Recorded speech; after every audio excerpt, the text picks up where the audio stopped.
The Al Smith Dinner, hosted by the Archbishop of New York, is an annual gathering of elites for Catholic charities supporting needy children held at the Waldorf Astoria Hotel in New York on the third Thursday of October. The event honors former New York Governor Al Smith, the first Catholic presidential candidate. Ceremonially, it is the last event at which the two U.S. presidential candidates share a stage before the election. In the past, the event has been an occasion for American power brokers to rub elbows with their political pawns. Distinguished dais, or better known as the top 1%.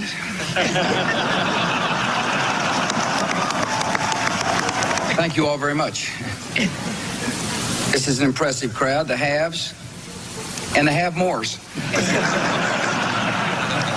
Of course, rules of fairness have to be enforced because what other safeguard do we have besides the press? And But this election year, being one of the strangest on record, presented yet another opportunity for Donald Trump to hold no quarter against Hillary Clinton. It's great to be here with 1,000 wonderful people, or as I call it, a small, intimate dinner with some friends. Or as Hillary calls it, her largest crowd of the season. Hillary is so corrupt. She got kicked off the Watergate Commission. How corrupt do you have to be to get kicked off the Watergate Commission? Pretty corrupt. Hillary is and has been in politics since the 70s. What's her pitch? The economy is busted. The government's corrupt. Washington is failing. Vote for me. I've been working on these problems for 30 years. I can fix it, she says. I wasn't really sure if Hillary was going to be here tonight because I guess you didn't send her invitation by email. Or maybe you did, and she just found out about it through the wonder of WikiLeaks. We've learned so much from WikiLeaks. For example, Hillary believes that it's vital to deceive the people by having one public policy and a totally different policy in private. That's okay. I don't know who they're angry at, Hillary, you're right. For example, here she is tonight in public, pretending not to hate Catholics.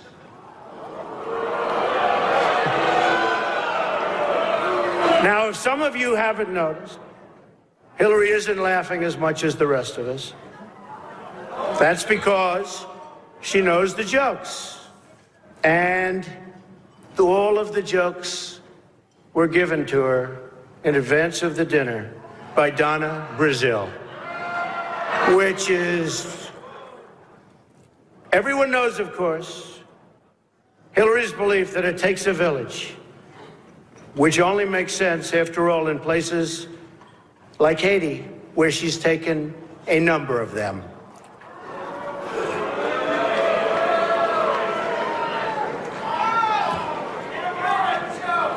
Thank you.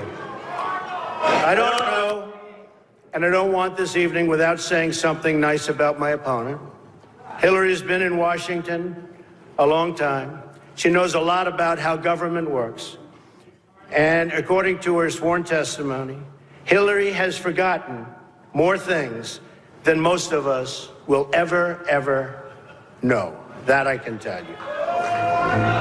Of course, the media will spin this with the intent of containing Trump's populist message while simultaneously falling on their own sword. Truth be told, this is only the beginning. Whatever the outcome of the presidential election, the Clinton crime family will ultimately have to answer to the veracity growing within the American consciousness. John Bound for Infowars.com. That's right. I'm Alex Jones. Stay with us. Coming up today, ladies and gentlemen, we're only 17 days out from the big event. Colonel Anthony Schaefer will be joining us, the man that headed up the anti-Bin Laden unit, the guy that's briefed Congress on the fact that almost all the jihad fighters in Syria are al-Qaeda/Wahhabists, so they had to change the name to ISIS to try to confuse the American people. And, of course, James Wesley Rawls, formerly in Army intelligence, great researcher and analyst, best-selling author, will join us about the state of the world right now and the unraveling situation with the big Russian fleet now crossing past England and getting ready to come into, I guess, the Strait of Gibraltar and into the Mediterranean to give air support to forces already in Syria and to try to block any type of NATO move to put up a no-fly zone. Things are escalating. Meanwhile, they're running TV ads that show nuclear missile silos and say that Donald Trump is dangerous and have a countdown with the world being destroyed. And it is Hillary Clinton and the globalists that are the real people that have been escalating the situation. And our own media says that Russia is escalating. No, Russia has been invited into Syria. It's its only port outside of Russia. It's its only port inside the Mediterranean.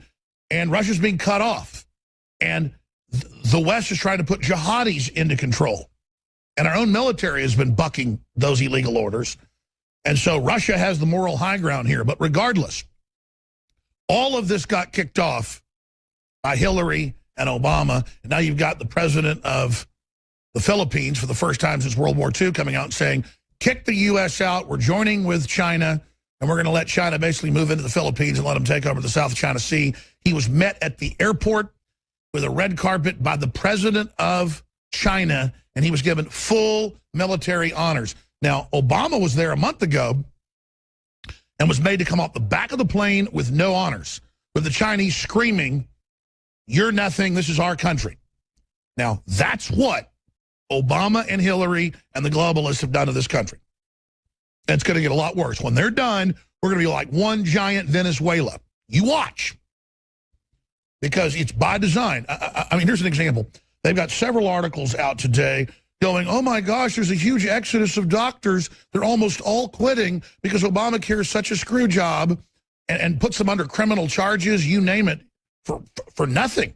I mean, you overcharge $1 or don't dot an I or cross a T or follow what the HMOs say and try to be a doctor and not just some robot that follows orders, you're arrested. So they're just leaving. They're quitting. Or they're refusing to take Obamacare patients, Medicare, Medicaid. This was always the plan, was to bankrupt the healthcare system. It was always meant to run the good Western doctors out. And when I say Western, I mean the history of the highest level of Hippocratic oath. Do no harm. And then change the standards and bring in doctors from India, you name it, en masse. Nothing against Indian doctors.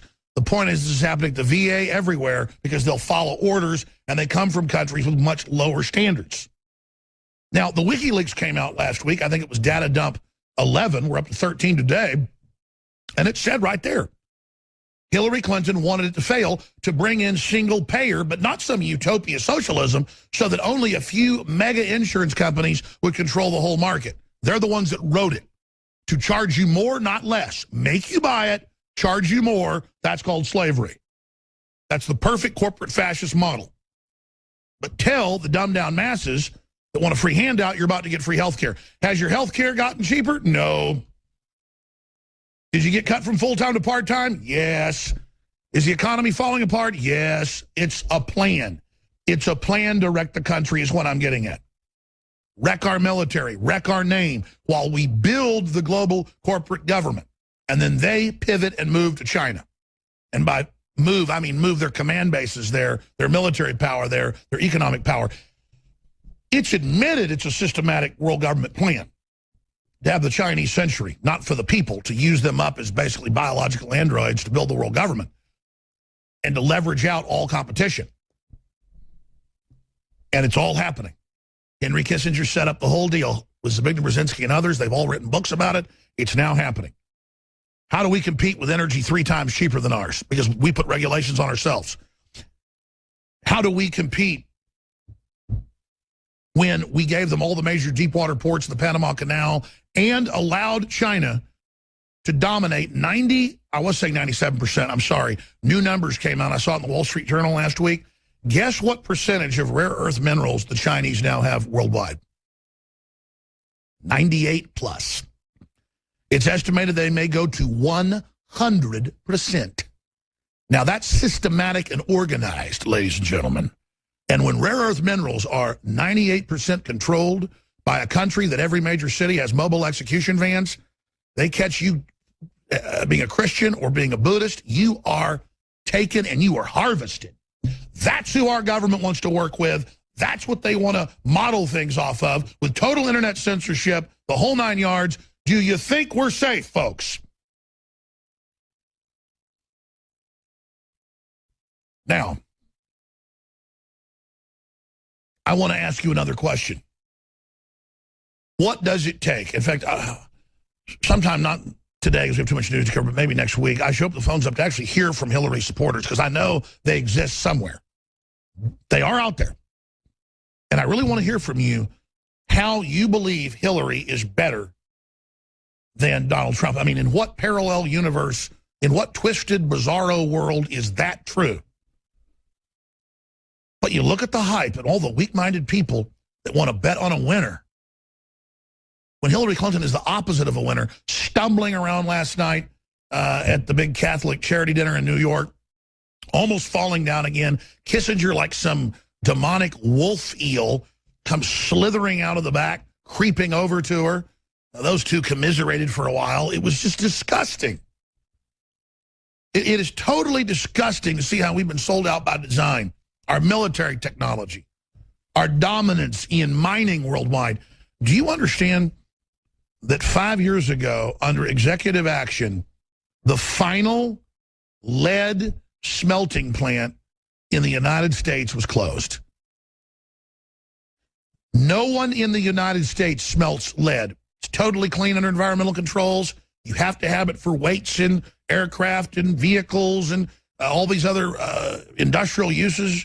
You've got to buy it from China. They have set up deals where almost everything has to come from China. They're even about to leverage out the fluoride market. We're going to dump fluoride in the water. Why not have it come from Florida? It's almost all from China now. And what a joke. The Chinese fluoride has hundreds of other deadly chemicals in it, but under executive regulations, they allow it to be put in our water. I mean, who could make that up? You see, that's what I'm telling you, folks. It's so much worse than I can even tell you. It is so, we are under globalist, high-tech, 21st century warfare. It's full spectrum, it's cultural, it's environmental, it's genetic, it's spiritual, it's economic, it is total. And you turn that television on, you've got talking heads that read off teleprompters and follow scripts. They don't even know what they're doing. Most of them don't even understand what they're involved in at this point. And then you've got Trump seen worldwide as the major peacemaker because he doesn't want to attack countries just for hegemonic global control that cost America money and that we get the blame for. If somebody starts a fight with us, fine. But you don't just go overthrow Russia so the neocons can go back in and rule and have their way with it. Trump wants prosperity. He wants a renaissance economy, not a conquest economy. And that's why the whole power structure is having heart attacks. I mean, you've got the latest data dump 13. I've got it right here. That's like 5 or 6 of these Podesta drops have been specifically about Russia, where now we know specifically he was working directly for the office of the president of Russia as a direct lobbyist. And hey, that's what governments do. But he should go to jail. So you notice that everything they accuse Trump of is what they're doing. Oh, you're a Russian spy. Meanwhile, Hillary is in bed with them up to her eyeballs. And her chief of staff is an agent of Russia. Confirmed. But again, this is all just part of the double dealing and backstabbing system that Trump wants to try to resist. And that's why they want him out of there. Meanwhile, they're trying to start a no-fly zone that means shoot down Russian aircraft. Then they'll tit for tat. They'll blow up one of our aircraft carriers. And then nuclear war starts. Guaranteed. All the top analysts agree. Never been in more danger. All because of Henry Kissinger and Hillary and Zbigniew Brzezinski running the Obama administration. The whole world's in danger. You see every day the defense condition ticks towards midnight. And then they've got the nerve all over TV, all over radio for a month to say Donald Trump's going to start a nuclear war. Donald Trump's a Russian agent. How the hell, if he was a Russian agent, would he start a nuclear war when he's their agent? This is the biggest load of BS. And that's what's crazy. Logic has been suspended. Russia is floundering under massive sanctions. Russia just wants prosperity. That's why the globalists hate them. They're going free market. They're going Americana. They're trying to struggle to become what we were. They've already hit bottom. They're swimming back to the top for their lives. America isn't done swimming down. We want to see how dark and gross and ugly it can get before we turn around trying to get back to the top. And from France to Spain to Greece to the United States to everywhere, countries are seceding. People are pulling out of these global orders, and they're panicking. And that's why they're ready to push world government, because they set up world government in the name of stopping future world wars. We're going to come back, and we've just got the incredible hypocrisy yet again. We have Reuters, we have AP, I have CNN here in my stack saying the Russians have hacked the election. Oh my God, it's total fraud. The election's in danger. But then schizophrenically saying Donald Trump's insane. There's never been any fraud. Anyone that says there is crazy. I have video of this. Monday through Friday from 11 a.m. to 3 p.m. Central. By the way, we have Nigel Farage exclusive interview today with the man behind Brexit. A very serious warning for America. Very powerful. We've only aired like 2 minutes of the 25-minute report that we shot in Vegas. That's coming up in the 4th hour today with David Knight hosting.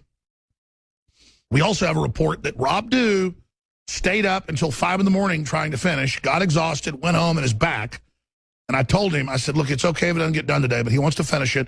It's extremely powerful, and it just documents the huge history of election fraud in this country, the Democrats being the #1 group complaining about it, even though they're the ones that mainly do it. Historically, they've been caught the most. Republicans do it too, but everybody knows the Democrats and big city machines. I mean, Chicago, Texas, you name it. Democrats used to run Texas.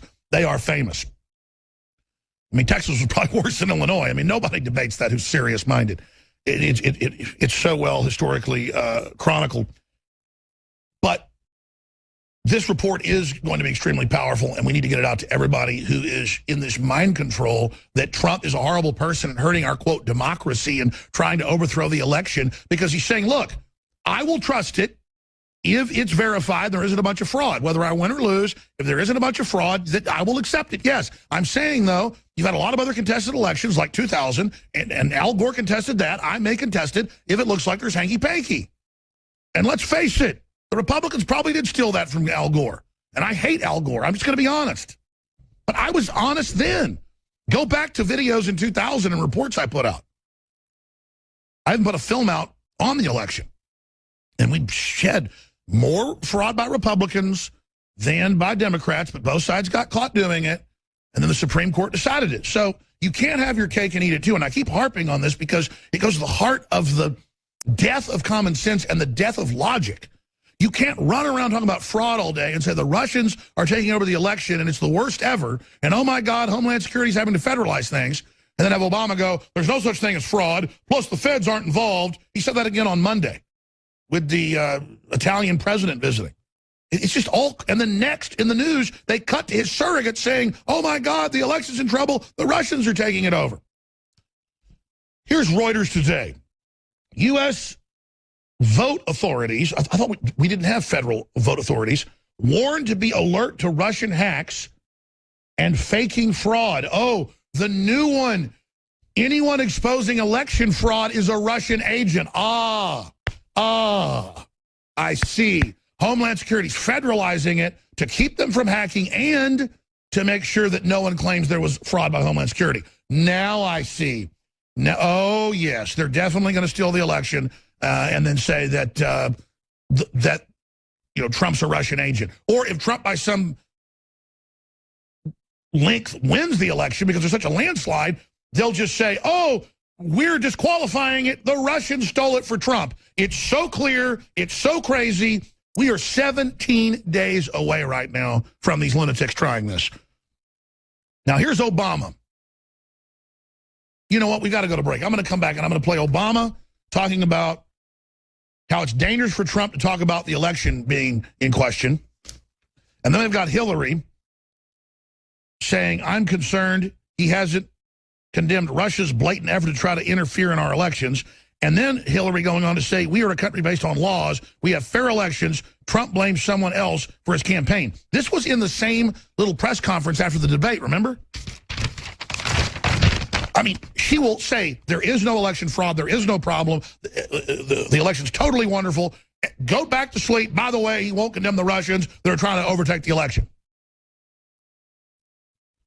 I mean, are they crazy or are their constituents crazy or both? Because this has reached beyond Twilight Zone level, where they're like just sitting there beating themselves on the head with hammers or something. This is like lunatic asylum stuff at this point.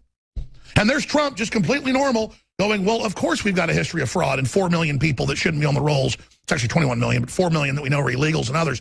And so we should be watching. We got Pew Research saying the election's in question. And we've got major problems with voting machines. And there's HBO documentaries about it. And everybody knows this. And there's been all these other contested elections like 1960, 2000, you name it. And they already tried to steal the nomination from Trump. They did from Bernie Sanders. I mean, my God. They've been on TV saying your vote doesn't count in the primaries on every channel. That now some secret cabal's going to decide. These people are crazy. Ladies and gentlemen, I want to make a major announcement today. I would like to promise and pledge to all of my voters and supporters and to all of the people of the United States that I will totally accept the results of this great and historic presidential election if I win.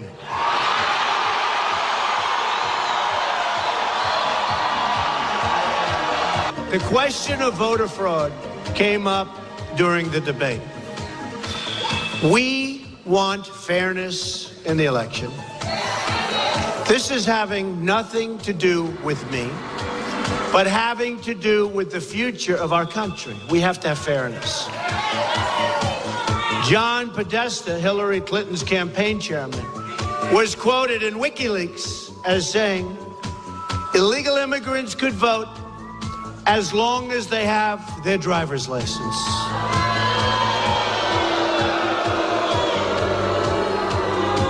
What I'm saying is don't be naive, folks. Don't be naive. Of course, I would accept a clear election result, but I would also reserve my right to contest or file a legal challenge in the case of a questionable result. Right?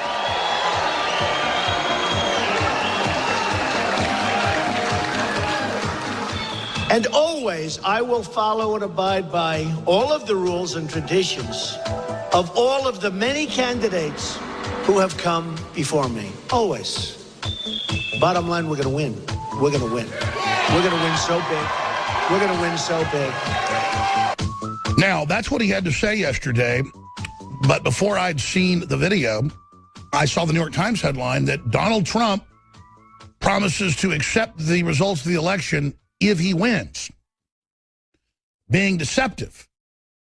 Implying that he was saying, if I win, I'll accept it. No, he's saying, if there's not a bunch of fraud and she wins, I'll accept it. But if there's a bunch of evidence of it and a bunch of dead people voting and all this other crap, everything else has been rigged, I'm going to challenge it. Just like he fought the Republicans in the primary and said, it's wrong when I win New Hampshire and I win California and I win all these other states that you, in Florida, that you sit there and say you're going to give the delegates to some made-up superdelegate and take it away. No, you're not going to do that. And they had to back off. But Trump didn't take my advice and go with this. He has common sense. But when I've talked to him, I've told him, keep it up. Expose the fraud. They're going to try to steal it. If you didn't fight with the Republican Party when they tried to take the nomination, you wouldn't have it. And Trump knows that. Sanders rolled over, folks. We need this guy as president because he did fight. And all the hell he's gone through. And all these hyenas coming at him from every stinking angle.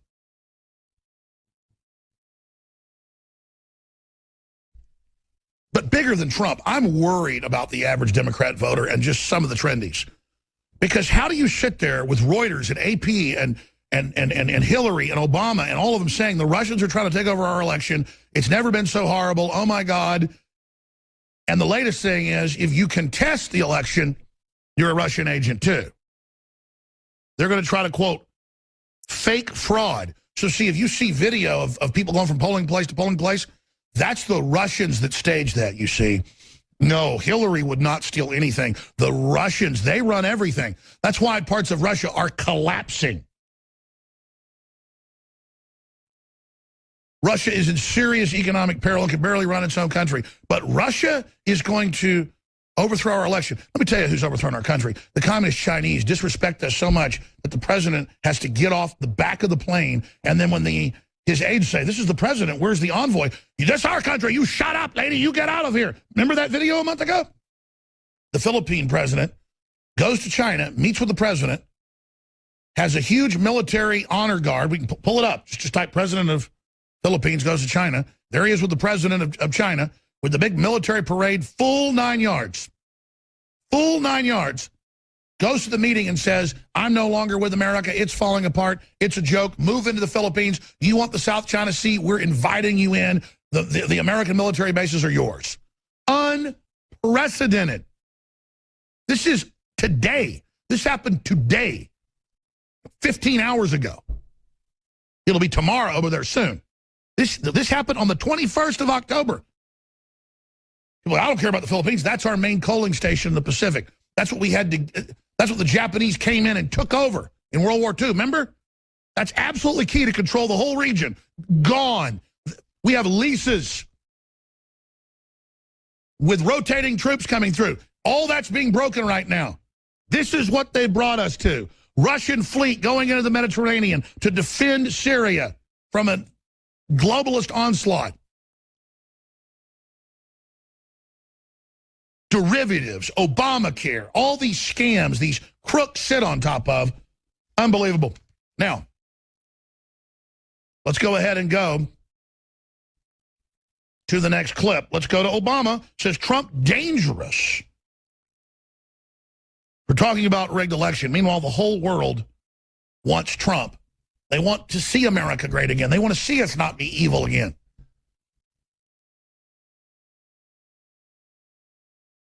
The United States breaks all its deals, stabs everybody in the back, has lost all its soft power. We used to be the good guys. We weren't perfect, but we were seen as the good guys. We're not now, folks.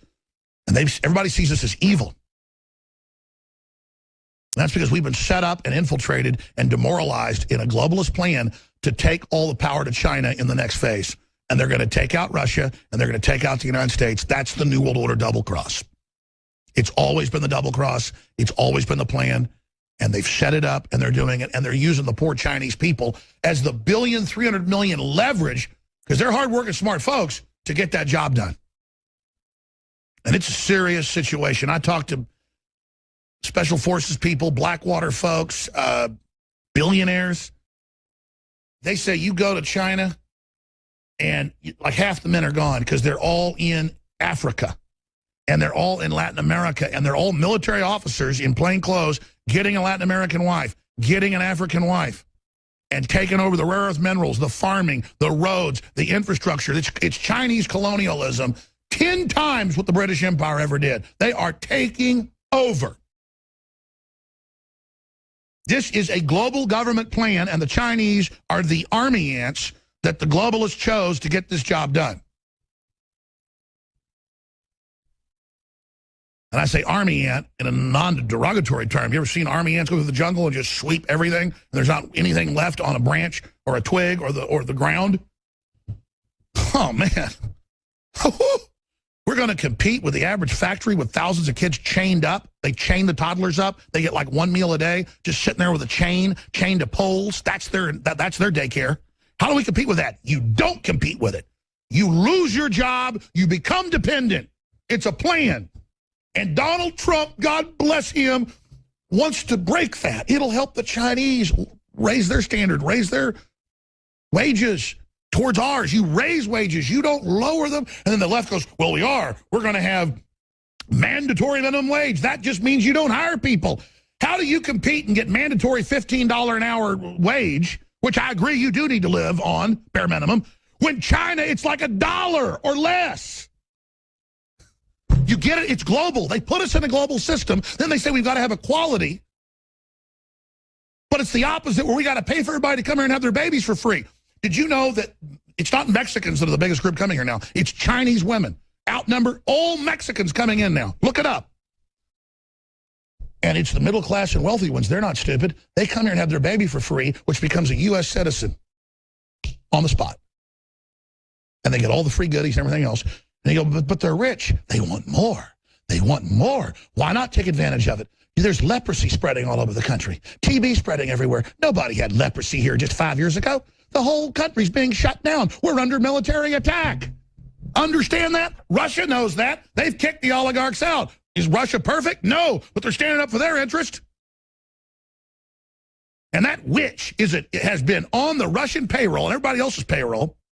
And so is Podesta, and they got the nerve to point at Donald Trump, who's literally clean compared to them, and say he's a Russian agent. Okay, let me get to these clips.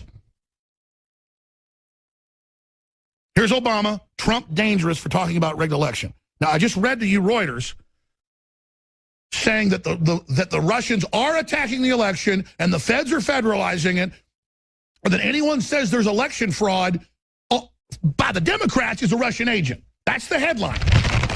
Can't make that up. This confirms what they're going with. Reuters is even above AP when it comes to propaganda. Might as well be a teletype right out of the Council on Foreign Relations.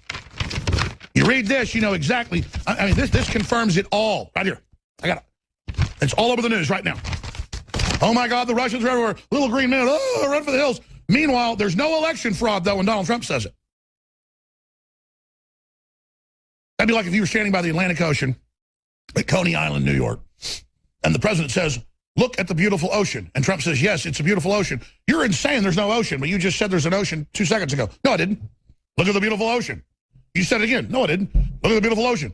You said it again. No, I didn't. I mean, it's a war on reality, people. Here's Obama. That is not a joking matter. No, I want everybody to pay attention here. That is dangerous. Because when you try to sow the seeds of doubt in people's minds about the legitimacy of our elections, that undermines our democracy. Then you're doing the work of our adversaries for them. Because our democracy depends on people knowing that their vote matters. Now, let's go ahead and go to Hillary. In the same press conference, this is like a minute and a half before, I have the time code right here. Hillary after debate, we are a country based on laws. We have fair elections. Trump blames someone else for his campaign. Then a minute later, minute 19 later, I have the time code, she comes back and says the Ruskies are trying to take over the election. Let's go to the first clip. I just wanted to come back and say hello. Some of you have been on the trail for the whole time. No more debates. No more naps. Will you accept the results of the election? You know, it was horrifying what he said on the debate stage tonight. You know, our country's been around for 240 years. And, you know, we are a country based on laws. There's the Russian agent Podesta behind her. And can't make this up. We've had hot, contested elections going back to the very beginning. But one of our hallmarks has always been that we accept the outcomes of our elections. We do the best we can to have and fair elections, which we do. And somebody wins and somebody loses. So what he said tonight is part of his whole effort to blame somebody else for his campaign and for where he stands in this election. As I said, whenever he is losing, he says the system, whatever the system is, whether it's, you know, being in court about Trump University or losing the Iowa caucus and the Wisconsin primary or losing Emmys, for goodness sakes, he says that it's rigged against him.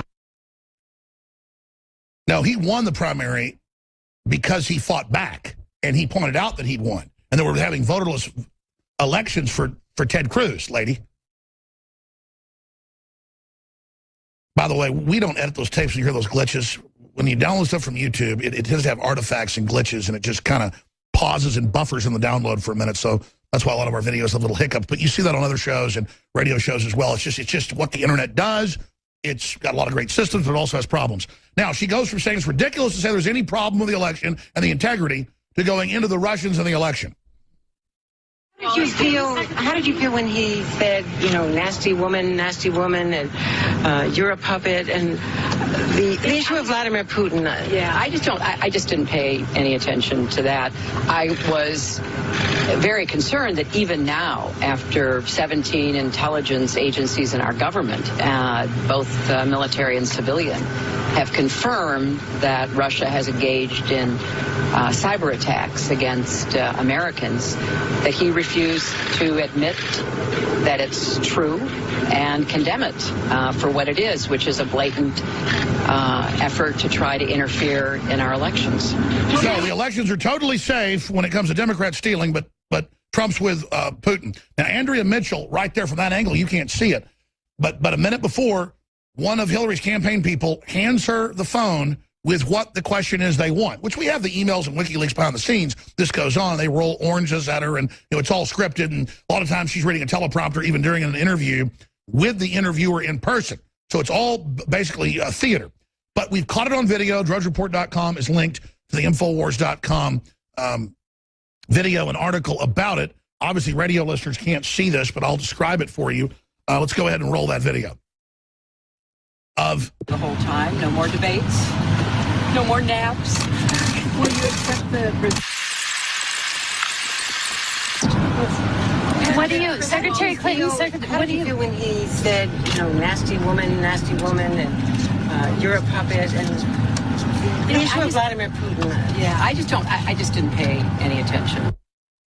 Yeah, it's the press secretary handing the phone to Mitchell to ask the next question, nasty woman. They want to get that nasty woman thing out. So you literally have Hillary's people directing CNN in front of everyone. Try to interfere in our elections. Nasty. And he's saying, I've got a question, signaling, just like in the first debate, she was signaling. There they are signaling. This is an organized military attack by foreign globalists. Corporate mercenaries are doing this. Incredible. But here's Reuters. I mean, I've had people on the street go, Alex, what do you think about Trump? He must be losing if he's saying the election's going to be stolen. And I go, do you remember Al Gore? Do you remember all the documentaries about this on HBO? Do you know about the 1960 election? Do you know they tried to steal the nomination from him and did from Bernie? And they go, oh, yeah, I guess you're right. Yeah, he has to fight. But do you understand? They're saying the Russians are taking over. The Russians. So you can't have it both ways. U.S. vote. Authorities warned to be alert to Russian hacks, Reuters, and faking fraud. Oh, yes. Oh, because they're scared their election fraud is going to get caught. So, see, it must be Russians. U.S. intelligence and law enforcement officials, the same ones that protect Hillary and won't, indict her, are warning that hackers with ties to Russia's intelligence services could try to undermine the credibility of the presidential election by posting documents online purporting to show evidence of voter fraud. So, see, if anybody posts an article or a video showing it, or maybe even WikiLeaks, why, don't listen, that's the Russians. The officials who spoke in addition to anonymity, of course, said, however, the U.S. election system is so large, diffuse, and antiquated that hackers could not be able to change the outcome of the November 8 election. But hackers could post documents, some of which might be falsified. That means they're going to do it to then say all of its lies. Poison the well tactic. We're going to come back, and then out of the gates, I'm going to play a clip from the Catholic dinner roast last night where Trump points out who the real allies are of Hillary. They're in the audience. And then we will continue on with a bunch of big guests today. I'm Alex Jones. Stay with us. These events give not only the candidates a chance to be with each other in a very social setting, it also allows the candidates the opportunity to meet the other candidates' team. Good team. I know Hillary met my campaign manager, and I got the chance to meet the people who are working so hard to get her elected. There they are, the heads of NBC, CNN, CBS, ABC. There's the New York Times right over there, and the Washington Post. They're working overtime. True. True.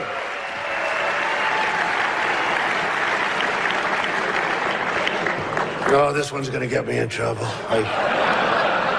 Not with Hillary. You know, the president told me to stop whining.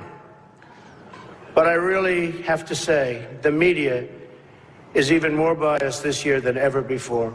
Ever. You want the proof? Michelle Obama gives a speech, and everyone loves it. It's fantastic. They think she's absolutely great. My wife, Melania, gives the exact same speech. And people get on her case.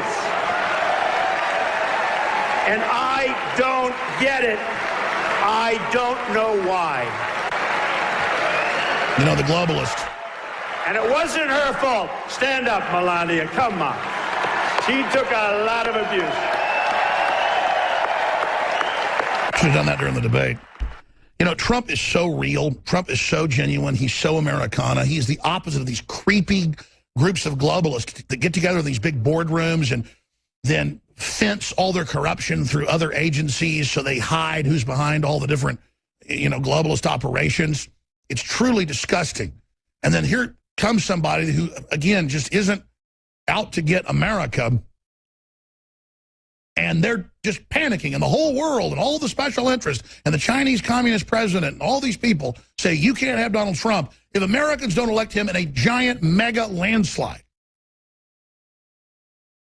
Then it's a referendum on the fact that we want to be slaves. I mean, Trump could be bad, and if the Communist Chinese or the Saudi Arabians are telling me what to do, I'd vote for him. But he's wonderful. That's why the Russians know he's going to be strong. He's going to be serious. He's not out to get him, though. They're just like, please, please give us Trump. We don't even know him, but, you know, we don't want war. We want to have organic trade with you. You know, we want to have kids. We want to go to space. But see, America is run by a culture of death. We're run by the New World Order. I need to fund this operation, folks. I have made inroads into fighting the globalists with very, very small amounts of funding. But these are products you really need, but I don't have time to belabor it all. People need to go get BioTrue, Selenium. They need to go get the 25% off Nootropic Brain Force. You need to get on X2, Oxy Powder, flushing your guts out, the Vitamin Mineral Fusion for your kids especially, the Fruit Punch. It's all there, and it's really great products. Look how good our information is. Look how aggressive we are. Look how we dominate news. Well, imagine the products we come up with. I mean, it's the very best. InfoWarsLife.com is where you find the supplements. InfoWarsStore.com is the umbrella site. We have Hillary for President limited edition shirts that when they're gone forever. No new editions, no nothing. It's over. $9.95. That's $5 for the shirt. $5 is what the shipping cost. So that's shipping included. $9.95. And we've got the new Trump is my president shirt that's red to wear out there on Election Day. We got the Bill Clinton rape shirt, all of it, InfoWarsStore.com. And we need to be refueled and funded. Thank you for your support. We'll be back. But we'll always be committed and never back down. Anonymous has announced that a video secretly recorded by Israeli intelligence showing former President Bill Clinton raping a 13-year-old girl on billionaire pedophile Jeffrey Epstein's Orgy Island will be released. An island that Bill Clinton visited at least 26 times, according to flight logs, and had left his Secret Service detail behind on at least 5 occasions. You would think that this possible unveiling of pure evil would cause the earth to stand still, but the mainstream media remains silent while continuing to promote globalist candidate Hillary Clinton and her Roman-style divide and rule agenda. Instead, the propaganda machine is doubling down on its brainwashing. As Clifford Cunningham reports, an upcoming episode of Law & Order SVU will feature a Donald Trump-like character accused of rape. Actor Gary Cole will portray a wealthy and boorish man who makes a run for the White House on an upcoming SVU episode entitled Unstoppable, according to Variety. The plot of the episode will be based on a dubious civil lawsuit filed against Donald Trump by a woman referred to as Jane Doe in court documents, who alleges Trump raped raped her when she was 13 years old in the mid-1990s. The lawsuit, presided over by a judge appointed by Obama, is scheduled for a hearing in December after the presidential election. The decision to depict a character identical to Donald Trump accused of raping women is a concerted ploy to manipulate the people who watched the episode into conflating a fictitious story with reality and conclude Trump is actually a rapist. Meanwhile, the mainstream media continues to portray Trump as a rapist. They continually cover up any mention of the true abuser of women, Bill Clinton. Is America really this stupid? Maybe 10 years ago. But today? Oh, well, Major, I want to start with a short video clip from 1992 from Entertainment Tonight, which is owned by CBS Television. In it, Donald Trump is heard making questionable comments about a young girl. Let's listen to that. Soon. Thursday night. You're going up the escalator? I'm going to be dating her in 10 years. Can you believe it? And the breaking news at this hour. Right now, just breaking, a damning report from the New York Times that claims Donald Trump inappropriately touched two women. The first nearly 3 decades ago, the second in 2005. He was like an octopus. It was like he had 6 arms. He was all over the place. And if he had stuck with the upper part of the body, I might not have gotten that upset. But it's when he started putting his hand up my skirt. And how directly then is he going to start deflecting all of this to Bill Clinton? We've heard from Jim Acosta that they're going to start making charges about Bill Clinton. One would presume also Hillary Clinton. I presume he's going to talk about WikiLeaks and John Podesta's emails. You know it, they know it, I know it, and pretty much the whole world knows it. The establishment and their media enablers wield control over this nation through means that are very well known. Anyone who challenges their control is deemed a sexist, a racist, a xenophobe, and morally deformed. They will do whatever's necessary. The Clintons are criminals. Remember that. They're criminals. This is well documented. And the establishment that protects them has engaged in a massive cover-up of widespread criminal activity at the State Department and the Clinton Foundation in order to keep the Clintons in power. Never in history have we seen such a cover-up as this. Mainstream media as we know it, with a Democratic operative agenda so foolish, they don't even realize they no longer control the narrative. John Bound for Infowars.com. Guess what's in the new WikiLeaks? It's not just Chelsea saying we're committing crimes and being told, shut up, quit being a brat. Or Chelsea begging, hey, we're killing Haitians. Aren't we going to give them any money? Shut up, brat. Now it's top aide blasted Bill Clinton for conflicts of interest. That's linked on drudgereport.com, top story. He said he could add 500 examples. More than that, it's all illegal, but they're too big to fail because they run the Justice Department. Hillary created this mess. It's all in the emails because Hillary, folks, is a kleptomaniac. And since she's in power, they have a name for it. It's a kleptocrat with a bunch of weird delusionals. Man, when you watch those pseudo press conferences she does with her lapdogs on her jet, when you look at the videos of them, the people are fawning like it's 1957 and he's Elvis Presley and they're college girls throwing their panties at him. I'm sure everybody's seen the famous footage of just, I mean, this is what we're talking about here. She's not Elvis Presley. She's a demonic demon. I found a photo that really encapsulates what she looks like. I've told the crew to show it a lot. Can we put that on screen? Or if not, I've got it on my phone. Because this is emblematic of the real spirit of Hillary. I've talked to folks. It's not that big jack-o'-lantern smile. That's her fake smile. It's this creepy witch look. Now, joining us for the rest of the hour is James Wesley Rawls. But we are going to find that image and put it on screen. Because it's the big emblematic one, and I want to get it. Yeah, there it is. That's the real Hillary Clinton. In fact, I want to put out a meme contest. But no money for this one. You'll just be recognized on air and fight the evil, where somebody puts a thought bubble on her and just makes a basic statement and then just get that out to everybody and say, hey, I really want to start a nuclear war. Or, the devil tells me that I've got to move fast because the time is short. I mean, what do you put on that photo? I want to post it to Infowars.com, and let's create a meme contest. The winner gets one of all of our nutraceutical products. That's a huge value. And we'll announce the winner on Tuesday of next week. Just send them to Facebook, send them to Twitter, send them to us. We'll post them. Some of these memes, some of these images will get seen by 4 or 5 million people. Guess how many people the Danny Williams press conference that mainstream media tried to shut down Wednesday night, guess how many views that has as of last night when I was talking to Roger Stone and was going to different Facebooks. On Danny Williams' Facebook last night, it had 16 million views. Guess how many it has on our Facebook? Upwards of 3 million. Guess how much it has when we checked 4 or 5 other ones? Stone and I spent 20 minutes looking at this over the phone with our computers up. It looks like it's been seen about 30 million times.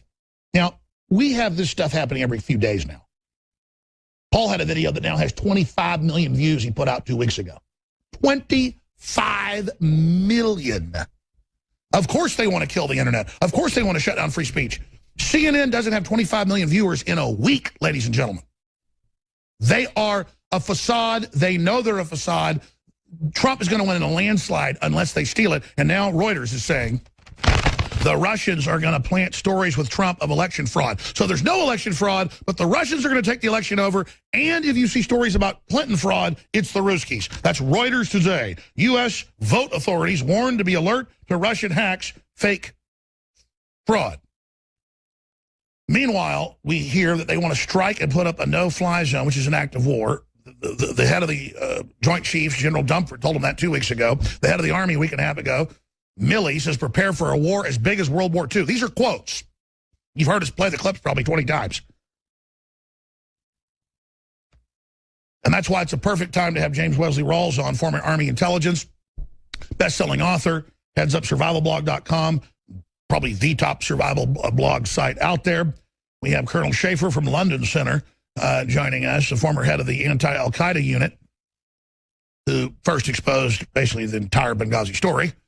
And they called him in after he was on the show 4 years ago and basically threatened him with more than just his job when he brought that out. But you know what? He's a patriot. He told the truth and has been proven absolutely on target. But we have Russian warships filmed off coast of Britain as Royal Navy shadows Syrian-bound vessels through English Channel.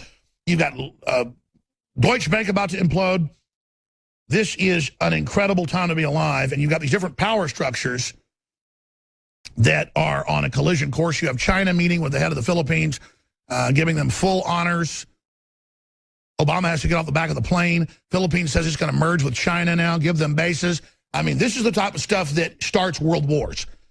And by the way, we've gone from World War being a big possibility a year ago to now looking like, oh my gosh, I hope it doesn't happen. Why is it happening? James Wesley Rawls, survivalblog.com, best-selling author's latest novel titled Land of Promise.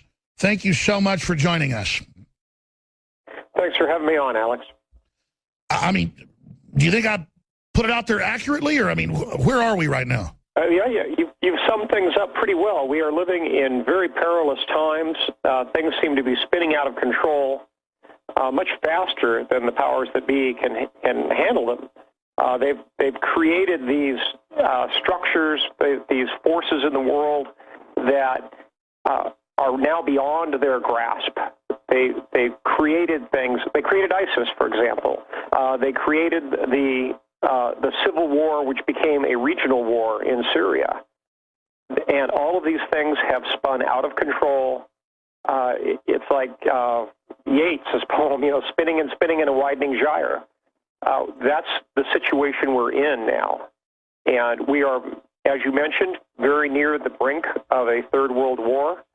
And we have Hillary Clinton, for the sake of political gain, playing brinksmanship, pushing toward activating a no-fly zone over Syria, which would indeed be a severe provocation. All it takes is 1 or 2 Russian aircraft being shot down, and it'll be game on.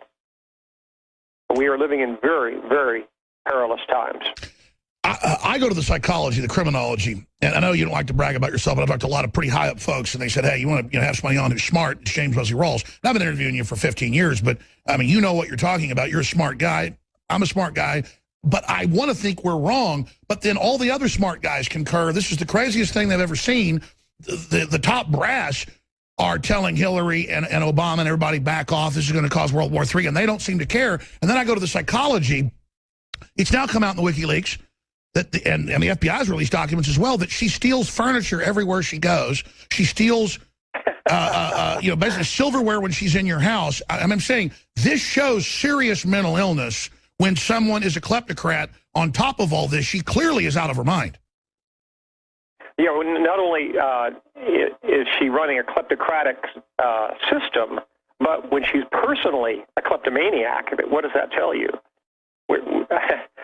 I cannot believe that this woman is being seriously considered as a presidential candidate. And with just the torrent of information that's coming out of WikiLeaks right now, from within the DNC, from within the Clinton Foundation, it's just absolutely boggles the mind to think that she's being considered seriously. We have a situation where we may have a manipulated presidential election, may have a split outcome with a difference between the popular vote and the electoral vote, and we have a kind of a criminal power structure in place right now that's willing to either collapse the system or bring the world to another world war just for the sake of furthering their own power. That's how absolutely corrupt and evil they are. And it's all about control. That's what Trump says. Working with Russia and others would be better for everybody economically. Instead, they want to topple it. George Soros admits he's trying to overthrow it. And it just seems to be no end. And speaking of psychology, I'm sure you've read it. He's done interviews where he said, when I was a young man, I believed I was the Messiah, but I had to keep it to myself because I don't want to be locked up. And he goes, now I do realize I'm kind of a Messiah of a type, but he's not the Messiah of the Bible. He's the Messiah of destruction. Wow.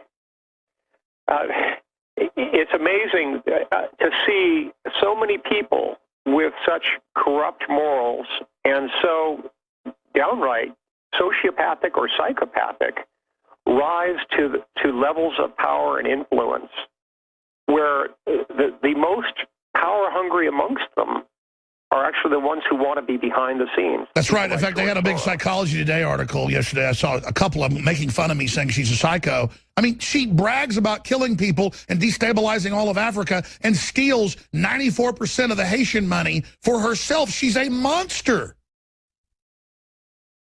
Oh, I agree. I agree, absolutely.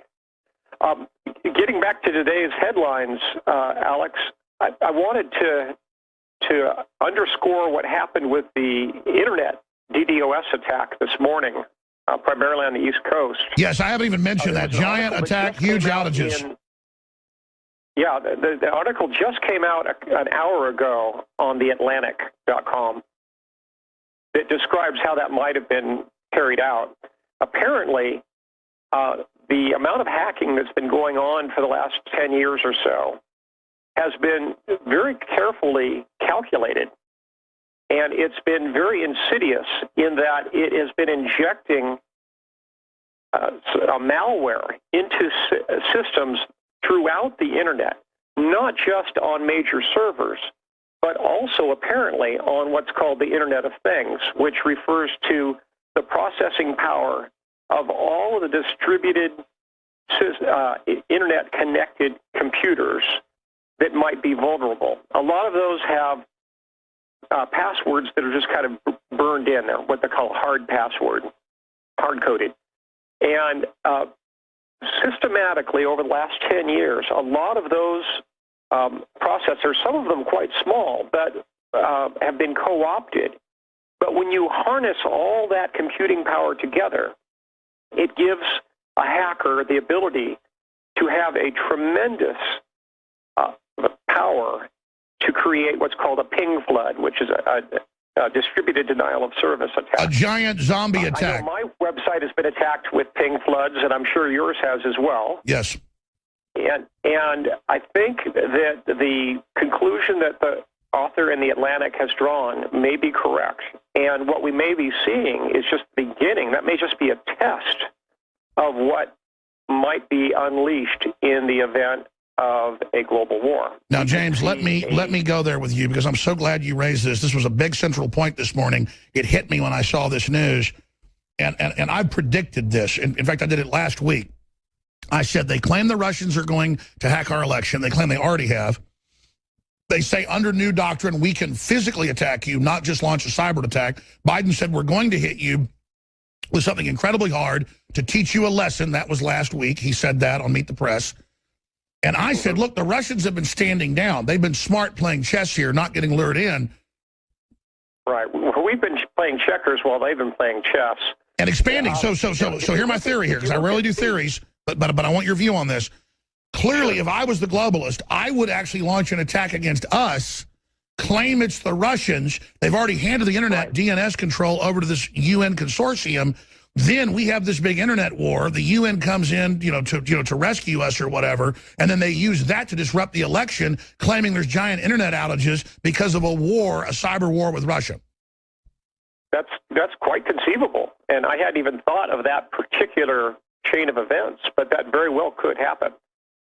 Well, just getting into their psychology, how they always do things to themselves and blame their enemy, or Hillary's a Russian, agent, and Podesta gets money, so they blame Trump. They're always blaming people for what they themselves are going to do, and then that is self-fulfilling. See, the Russians hit us. Well, yeah, it certainly fits with the Hegelian dialectic. And just to step back for just a minute about this particular ping flood attack, if you look at Kaspersky.com and have been watching for the last couple of years the general trend on hack attacks, the vast majority of them are not coming from Russia. They're coming from China. In fact, you can see it in real time if your viewers and listeners look at Kaspersky.com. It's KASPERSKY.com. They have a real-time map, a global map that shows hack attacks. And it's quite enlightening to see the frequency of the attacks coming out of China. Now let's wargame that again. There's a lot more going on than what we're being told by the mainstream media. We're wargaming this. Survivalblog.com, James Wesley Rawls. I'm interrupting because you're so on target here. That's my next question. China is openly chewing us out, openly treating Obama bad on the tarmac, openly in our face, belligerently moving into the South China Sea. As I mentioned, big deals now with the Philippines, unprecedented since World War II. So I wargamed what they're setting up with Russia, but absolutely, could it be that China is launching real attacks? And as you said, the traffic maps show that is indeed the case. Well, I believe so. And if you look at Chinese intentions versus Russian intentions, the long-term goal for Tsarist Russia, then Soviet Russia, and now independent Russia has always been to seek warm water ports for their navy and for shipping. That's always been their goal. China has basically taken on what used to be the long-term goal of Japan, which is to create what used to be called a Greater East Asia prosperity sphere. And if you look at what's going on with their construction of man-made islands in the South China Sea, and now most recently with their détente with Duterte's government in the Philippines, it's obvious that they're pushing out into the Pacific. They want to control trade, and they want to have naval power throughout at least the Western Pacific, but perhaps the entire Pacific region, and then down around to India. I think that's their long-term goal.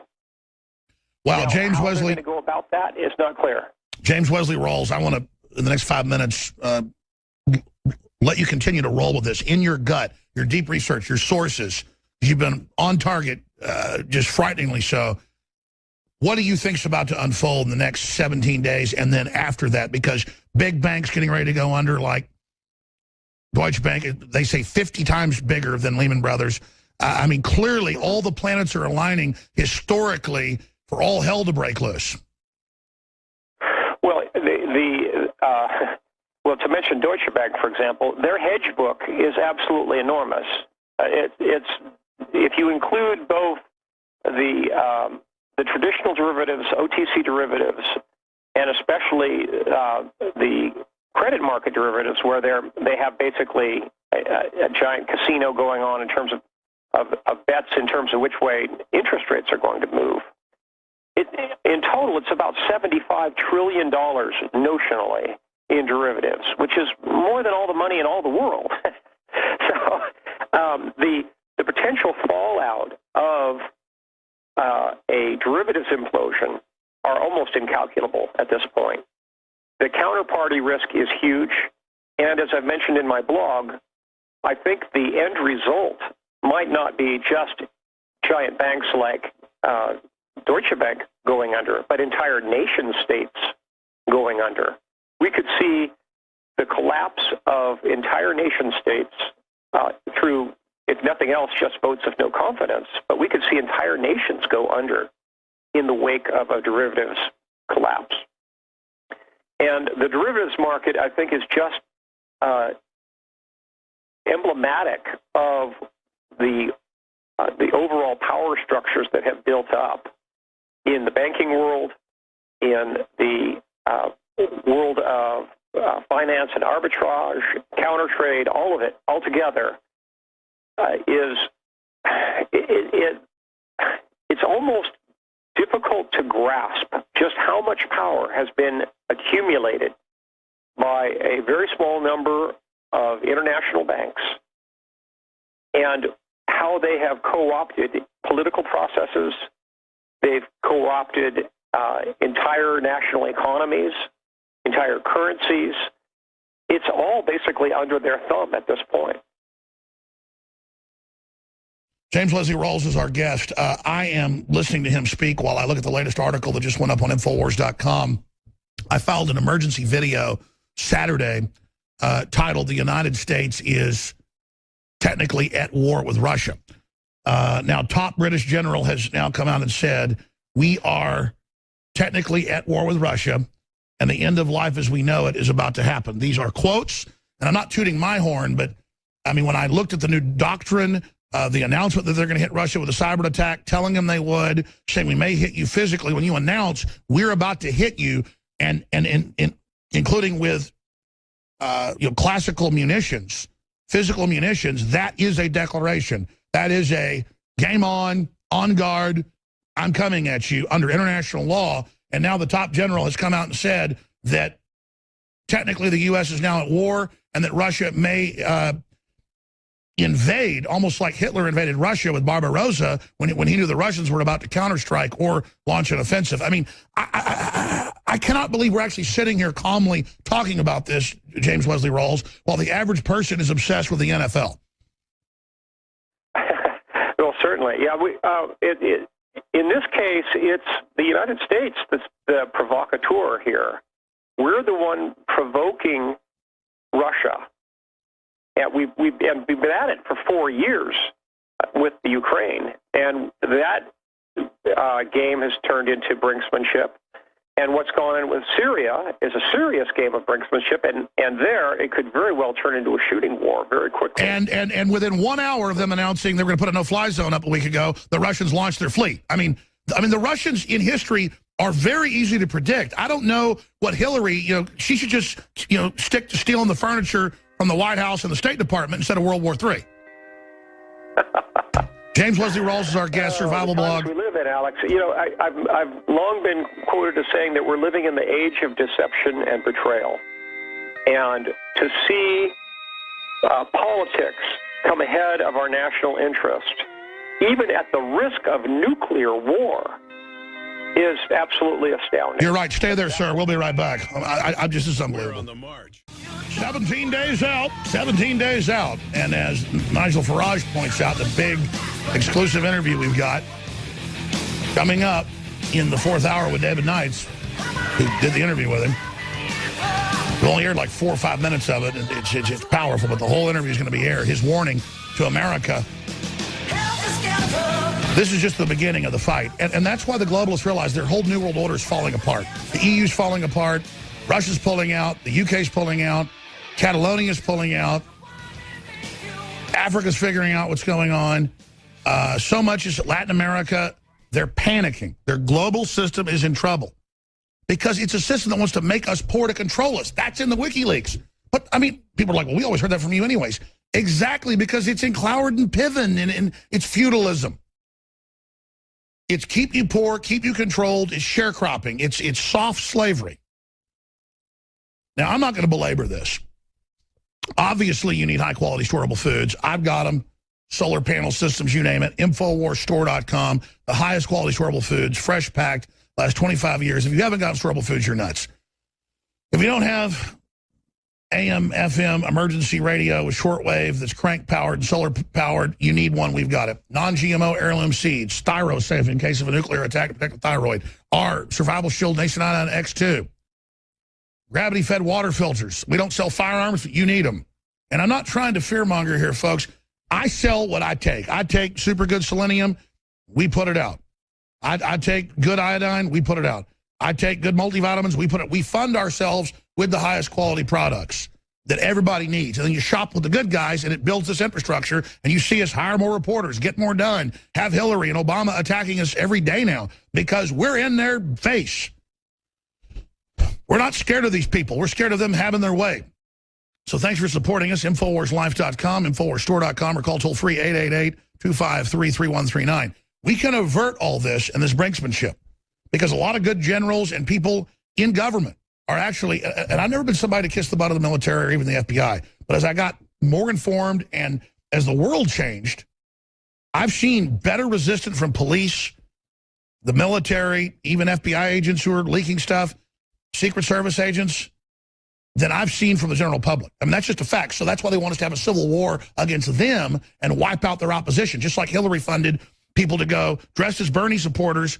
They said mentally ill people and alcoholics and drug addicts, like I told you. It's in the WikiLeaks now. We had it from the Chicago police, though, to then go in and attack Trump people, blame them and blame Sanders, who's not involved, Hillary. It's simple war, folks. It's simple war, and the public's got to figure this out. You're under globalist attack. They're crazy. They've never been defeated so far, so they're delusional like Hitler or Napoleon. It's crazy. And as usual, history repeats. They go where to start the big war? Russia. Where's the one place they haven't gotten full control of? They go in there to have a big pissing contest. But now there's nuclear weapons. We have to stop this. Folks, if Russia was doing things to us, I'd be calling for war. They're not. The same globalists that are screwing us are screwing them. That's why we're natural allies. We don't work for the Russians. We work for not dying. We work for being decent. So InfoWarsStore.com, get the products, 25% off Brain Force right now. Sign up for auto ship, get 10% off. Free shipping on orders $50 or more. And look, now is the time to be all in. So please spread our links, our videos. I mean, I can put it on screen right now, and then we're going back to our guest. This is a video I shot this weekend. I work 7 days a week now. My family's like, please, Dad, where are you? Well, they don't. Kids, normally I'd be here, but for nuclear war, we're dead probably, so I got to do this. I mean, that's what's happening right now. And I put out a video, emergency war declared on Russia by Soros-controlled U.S. I have another video that I shot from home that day where I say we are now technically at war with Russia. The exact words. I'm just pointing out, folks, I don't play games. I know what I'm talking about. Top British general warns of nuclear war with Russia, the end of life as we know it, claims Moscow plans to march to the Baltic states. Senior British Army officer and former Deputy Supreme Allied Commander of Europe, General Richard Sheriff, warns that NATO forces faces nuclear war with Russia in Europe, close quote, and that America is already technically at war with Russia. In a hawkish article for CNN, he asserts that the West faces the biggest threat from Russia since World War and that Vladimir Putin plans to reestablish Russia's status as one of the world's great powers by marching into Baltic states. They're starting wars in Baltic states, seizing Russian infrastructure they paid for and giving it to Joe Biden's son. So he tells the truth about the state of war, but then blames Russia.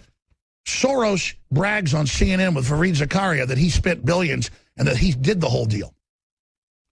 So take action, ladies and gentlemen. Now, going back to James Wesley Rawls, I should point out survivalblog.com. I want to get back soon to talk about his novels, but there's always too much big news breaking.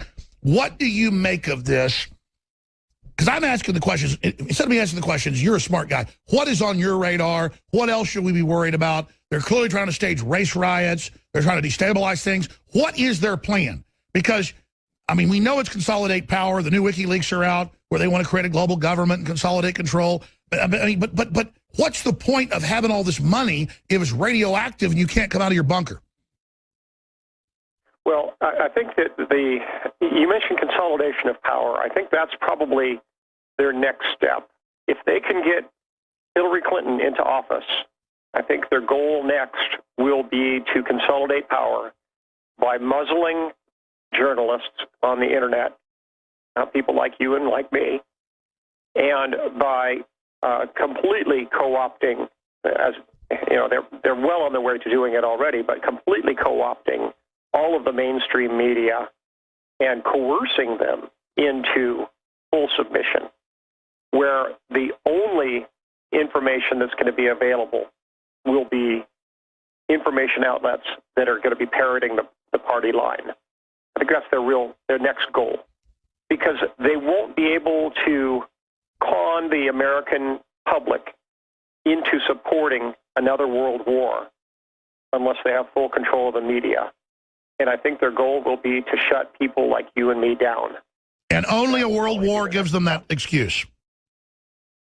Well, yeah, it'll take either a global economic collapse or global war for them to be able to justify, in the eyes of policymakers and the generally dumb public, instituting a one-world system of passport control, a one-world currency, and so forth. Their entire agenda, they can only justify that given a major crisis. And again, it's going to either be an economic collapse or global war.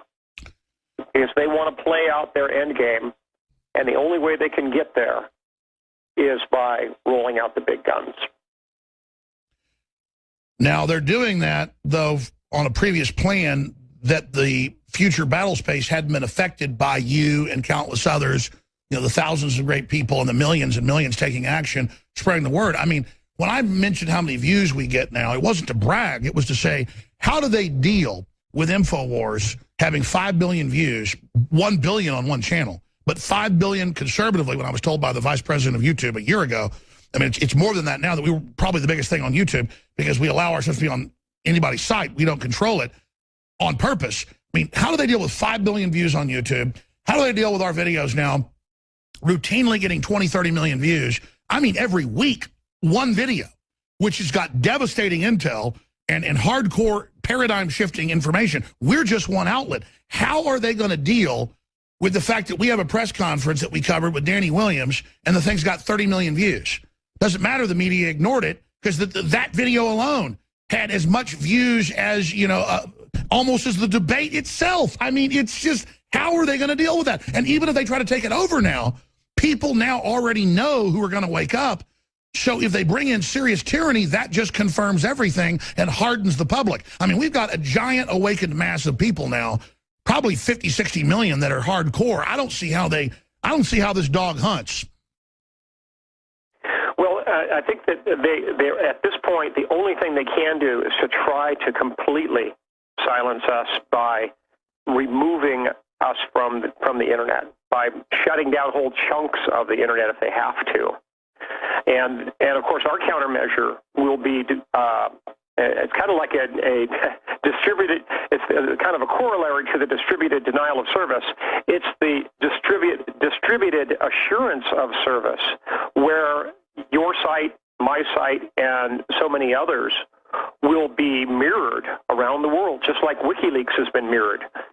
The reason that WikiLeaks has been able to get the information out there is because it's with the sure knowledge that they have backed up everything and put things on multiple servers all around the world, so that taking down one of them will not stop the signal. It won't silence their message. And we've got to go to that right now. Everybody's got to copy and duplicate and save info for the long haul, because this could get really serious really quick. Absolutely. In fact, what I would recommend that your viewers and listeners do is get hard copy DVDs of all your movies, for example, all the documentaries that you put out. Because if the internet as we know it goes away, there's going to be a huge thirst for knowledge out there, and it's going to be fulfilled. That thirst is going to be filled by physical distribution of those documentaries. And I've been trying to teach folks between patriots the power of hanging up banners just printed out around town. The power of going up billboards and spraying revolutionary information or resistance info, micro FM, jacking into their systems. Right. I mean, folks don't understand history. When real tyranny comes in and you've already got a stay-behind network ready to fight, everything we do will be solid gold to the public. And the enemy, I think, is really miscalculating. I don't think they realize what we've been doing for decades in preparation, trying to stop them, trying to save the country, trying to stop the New World Order, and then it almost skids over the finish line dead on arrival, because even if they try to bring this in, it's going to just blow up in their face. Well, you're right, Alex. And one thing I want to mention is that I recently took a cross-country trip by road. And I cannot count the number of InfoWars bumper stickers I saw all across the country. Small towns, big towns, out on the interstate. It's almost ubiquitous how many I saw. People are waking up. They can't stop the signal. I just can't believe that this is actually happening. Are they crazy enough, do you think, with this top British general calling for war with Russia right now? I mean, these people, what is wrong with them? It's really hard to calculate what their desire. We know what their goal is, but to see what steps they're willing to take in the interim is hard to calculate. Studying Russia, you know about their history. I mean, what do you expect to happen? Obviously, Russia's not going to back down, are they? No, I don't think they will. But I think that if the Russian government is as wise and seasoned as I think it is, they're going to refrain from physical attacks. And they are probably going to only operate in the information sphere and the cyber warfare sphere. They will refrain from physical attacks because they don't want to escalate. And that's making, well, sure. So the globalists are getting mad. They've been trying to push them into physical. You're absolutely right. So what will the globalists do to try to push them into it? Well, I think Syria is a prime example. If the U.S. government and its allies institute a no-fly zone over northern Syria, it could very well get into a situation where we're literally have American missileers shooting down Russian aircraft. That's I don't know how to sum up how dangerous that is, how close that could bring, almost the certainty of World War III if that starts happening. Right now in Syria, everything's being handled by proxies, proxy armies, proxy guerrilla groups, foreign funding and foreign weapon shipments, but it's not toe-to-toe with the Russians or even with the Syrian government itself. It's all being done through proxies. If we take the next step and have direct conflict, that is the pinnacle of brinksmanship. And it's not like we're doing this against some super evil thing that deserves to be faced down. I mean, Russia's reforming compared to how evil our leaders are and what they're teaching our kids. Russia's going in the opposite direction. They've even had WikiLeaks and State Department cables, how Hollywood's demanding we take over Russia because of what they're teaching Christianity. That shows how whacked out our government is, that they're willing to risk World War III so that we can, sexually basically brainwash Russian children. Boy, the level of inversion in our society is almost hard to believe at this point. Everything has been turned on its head, where our traditional allies are now being looked at as enemies. And if it's almost like something out of George Orwell, where you have the enemy du jour for the sake of the consolidation of power. It's a situation that is not unprecedented in detail, but in terms of sheer scale, it is certainly unprecedented. We've never seen this level of deception, this level of betrayal on this scale before. I agree. And this demonic push towards death and destruction. Looking at Hillary's psychology and talking to folks that know her, she's clearly a sociopath bare minimum.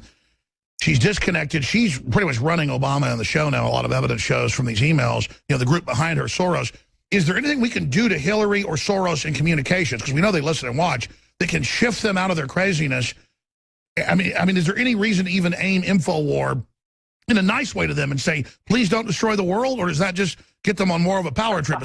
Maybe that's wishful thinking on our part, Alex, to think that they would actually listen to us. But if I could sit down and tell George Soros, who's the real power behind the throne, one thing, it is back off.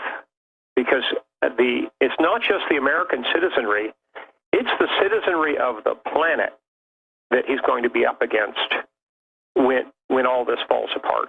There is people have become alert and awake to what's really going on, and we're not going to put up with their games anymore. It's just that simple. Oh yeah, if there's a nuclear war, I mean, these people, they're just so crazy, though. I mean, crazy Soros and his crazy kid that's taking it all over.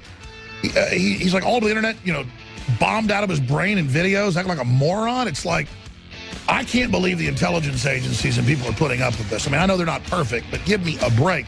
You better look at your kids in the eyes, folks. We'll be back. Folks, if I sound a little hysterical sometimes, I don't do it on purpose, but it tends to cut through to people and get them out of their comfort zone. Behind the scenes, we're wargaming stuff during these breaks. That's why I seem so flustered and out of breath a lot of times. I'm running around the building. James O'Keefe is in danger. They're trying to get him right now. He's in the air, okay? James O'Keefe of Veritas, they've given us code keys, you name it, to the big, big bomb. Okay, and I'm not at liberty yet to get into all this, but they've transferred their footage to us, and this is reportedly so powerful that they've got people after Project Veritas right now. And again, he's not a drama queen, folks. He's never done anything like this. They've arrested him, you name it, before. This is getting bad. So he's the guy obviously bringing them down, showing all the fraud, and the top officials admitting the election fraud. He had even bigger stuff he was telling us that was coming out next week. They may launch it early today on this show just to get it out. So separately, we were given Oprah Winfrey footage. Nobody else has got. It's supposed to launch next week, but there's boffins everywhere, folks. People don't want this to happen. People say, we're Russian agents. We're agents of not destroying the world. So once stuff gets bad, that's the backlash that, and InfoWars is willing to resist. The problem is there's not many other big outlets. There's Drudge, Breitbart, a few others. Quite frankly, though, Breitbart kind of has too many lawyers involved and analyzes everything. We're just all in now at this point. James Leslie Rawls is our guest. We've got nuclear war news. Top British general says we're already at war with Russia. I mean, I told you that over the weekend. People are like, this is incendiary. No, technically we are. And this is the insanity. But that's all going to be breaking next hour. I've got to go talk to the O'Keefe people during this next break. James Leslie Rawls, folks can find your books at survivalblog.com, all your great work. Land of Promise, the first book in the Counter Caliphate Chronicles. Let me ask you this. How does the Black Lives Matter Communist Brigade, $1 billion that's been spent the last 5 years fomenting civil unrest, the UN announcing they want to be over our police, bringing in the Islamicists, isn't that really the time bomb they're bringing in to activate just to create disorder whenever they need to? Well, yes, they've already accomplished that in Europe, and I think their goal is to do the same thing here in the States by bringing in large numbers of unvetted so-called refugees from the Islamic world. They want to have a built-in system whereby they can have essentially thousands and thousands of sleeper agents in the country that they can activate whenever they'd like to create total chaos. They already have it. They've already accomplished that goal in Europe, and we're probably 5 to 10 years away from that here in the United States.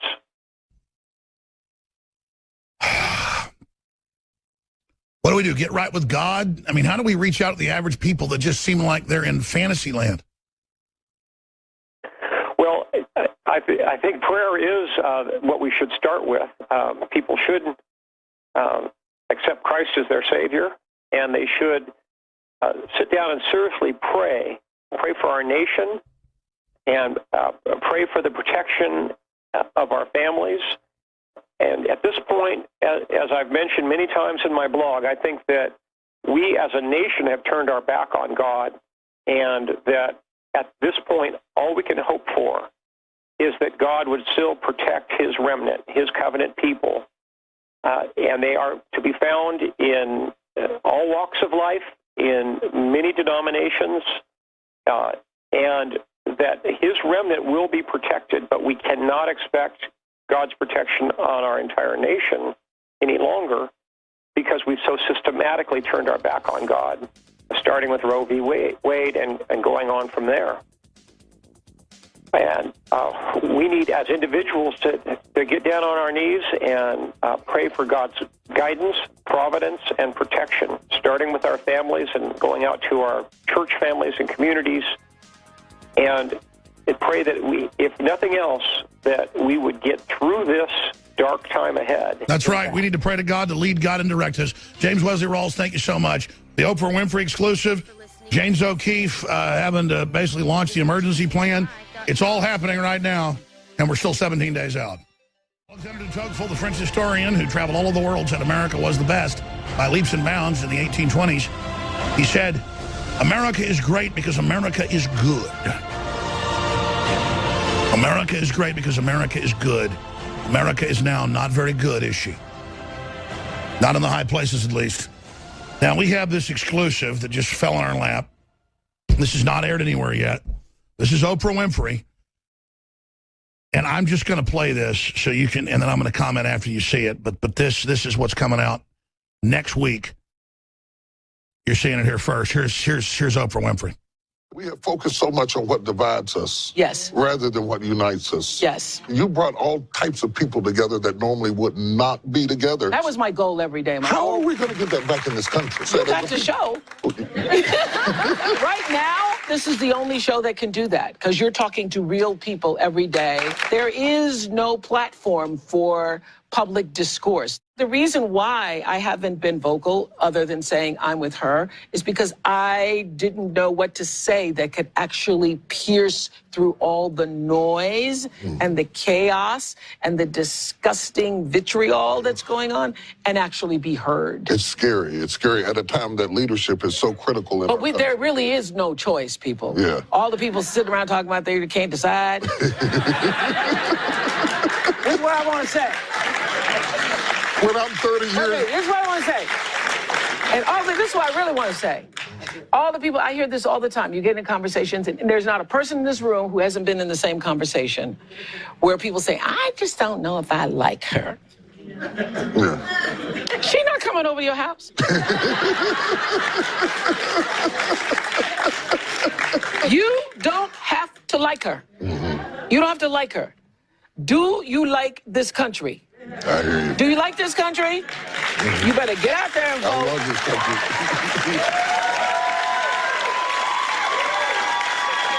Do you like the country?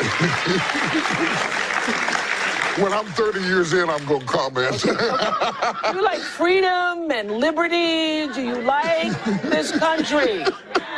Okay. Do you like democracy or do you want a demagogue? Okay. There you go. Can't top that.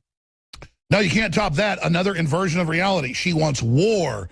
She's lying. We have all the WikiLeaks, the crimes she's committing, selling us out to the Russians and blaming Trump, funding radical Islamists to suppress women and put little girls into sex slavery all over the world. And then Oprah Winfrey, who's made billions of dollars off this free market system, promoting this monster criminal that treats her staff like crap that is an egomaniac, that steals George Washington's plates and cutlery, that has been involved in every crime you can imagine, shipping out tainted blood for a decade, that they knew had HIV and hepatitis in it out of the Arkansas prisons, and they got the money to do it and knew what was happening.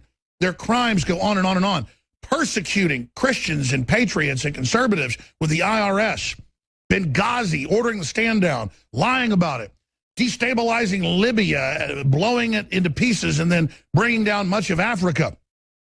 Her crimes go on and on and on. And then Oprah Winfrey says, you like democracy? You like freedom? Well, then you're going to love Hillary Clinton,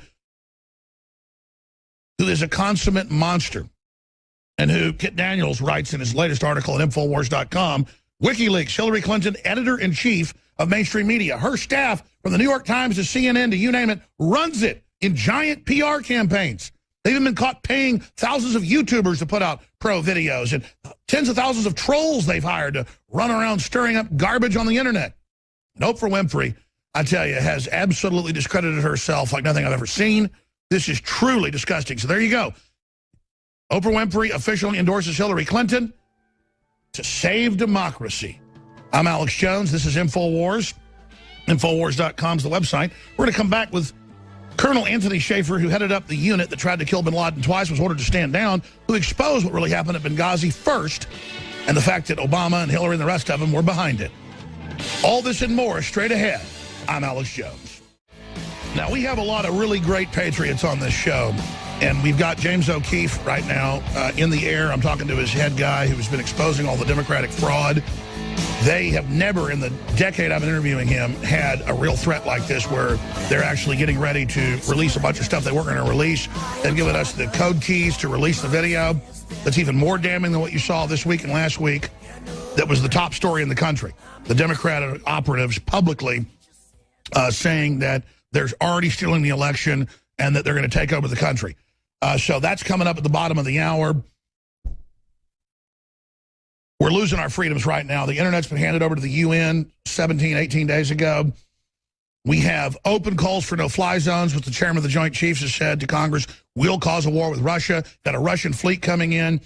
Tony Schaefer, Lieutenant Colonel Tony Schaefer, who ran the main operations to try to take out al-Qaeda, ordered to stand down twice, is probably the most important person out there who first exposed Benghazi 1 week after it happened. And believe me, he went through a lot to do that. They tried to put him in jail for exposing 9/11, but failed as well. And the fact that there were stand-downs there. All that's come out. Best-selling author of Operation Dark Heart. His new novel came out 3 years ago, The Last Line, because obviously you can't write something that's nonfiction about what's going to happen, but The Last Line is now happening. The Islamic invasion, the sell-out to the caliphate. You want to know what's happening, read The Last Line. 3 years old, happening now. So Colonel Schaefer is our guest here. So much to cover, such an insane time to be alive. What do you want to tackle first? Well, first off, Alex, thank you for what you're doing. I mean, it seems like every time we talk, we're talking about things you and I had predicted or forecast years ago. So, kudos for you and allowing me, way before the fact, a platform to talk about it. And secondly, thank you for what you're doing regarding continuing to hammer on the truth. And one thing we didn't talk about before, I was over in England 2 weeks ago. I was asked to come over to talk about Brexit, about what the implications are for Brexit. And let me tell you, there's some folks there who are fed up with the globalists as well. And so there's a real anti-feeling globally right now against this whole idea of a world government, no accountability, and the British led the way on that. So, I think the fact that you're now picking up the battle and just continuing it here the way you need to, I just appreciate being on with you and appreciate coming on and talk about stuff. What I'd like to begin with, I think, is just Syria, if you want. I think we should go through that a little bit, if that's okay with you. Let's do it. Okay. Well, I agree with General Dunford. We have to understand, General Dunford being the chairman of the Joint Chiefs, we have to understand a no-fly zone at this point in time would do nothing to help secure the situation and would likely lead to another war. And let's remember that General Dunford, during his confirmation hearings a year and a half ago, said in front of the Senate and got pilloried for it that he felt our largest threat right now globally is not Islamic terror. It's actually the Russians, because they had both the capability to do real damage with nuclear weapons as well as compete with us in the world stage. So his words were, literally by the left kind of, he was basically made into a caricature over that issue. Well, we know that the Russians are expanding and they have clear designs on trying to re-insinuate themselves in places. So, but you have people like Hillary Clinton and others who really, I think, are looking to get us into the war because they are proposing these very antagonistic things, very dangerous things, which would indeed potentially get us into a shooting war with the Russians. And let me be clear for your audience, I don't believe for a minute that we're ready to go to war with Russia. I don't think they want to go to war with us. With that said, we are doing nothing to actually effectively counter their re-expansion into the world as a global superpower. And the way Hillary Clinton's proposing to do it, it would really simply put us in a position where we're not prepared to fight a war that we'd have to fight that would result in, I think, a great deal of bloodshed. So, for those of the kids who are living in their parents' basements right now based on the really bad economy created by President Obama and Hillary Clinton, they would be basically allowed to be trained to be in the military and go fight a war they'd probably die in. So, it's a good way of Hillary using the millennials in a way to get him to go to work, and I don't think it would be a good way to go to work. Exactly. And then we had a week and a half ago, General Milley, the head of the Army, say this new war will be as big casualty-wise as World War II. I mean, this is just apocalyptic stuff we're hearing. Right, and General Milley is correct. I mean, I know General Milley, and he is being completely accurate in his comments on the point. So we have to take a step back. Some of these things that are being proposed now may have worked before the Russians came in. Well, it's a completely different situation.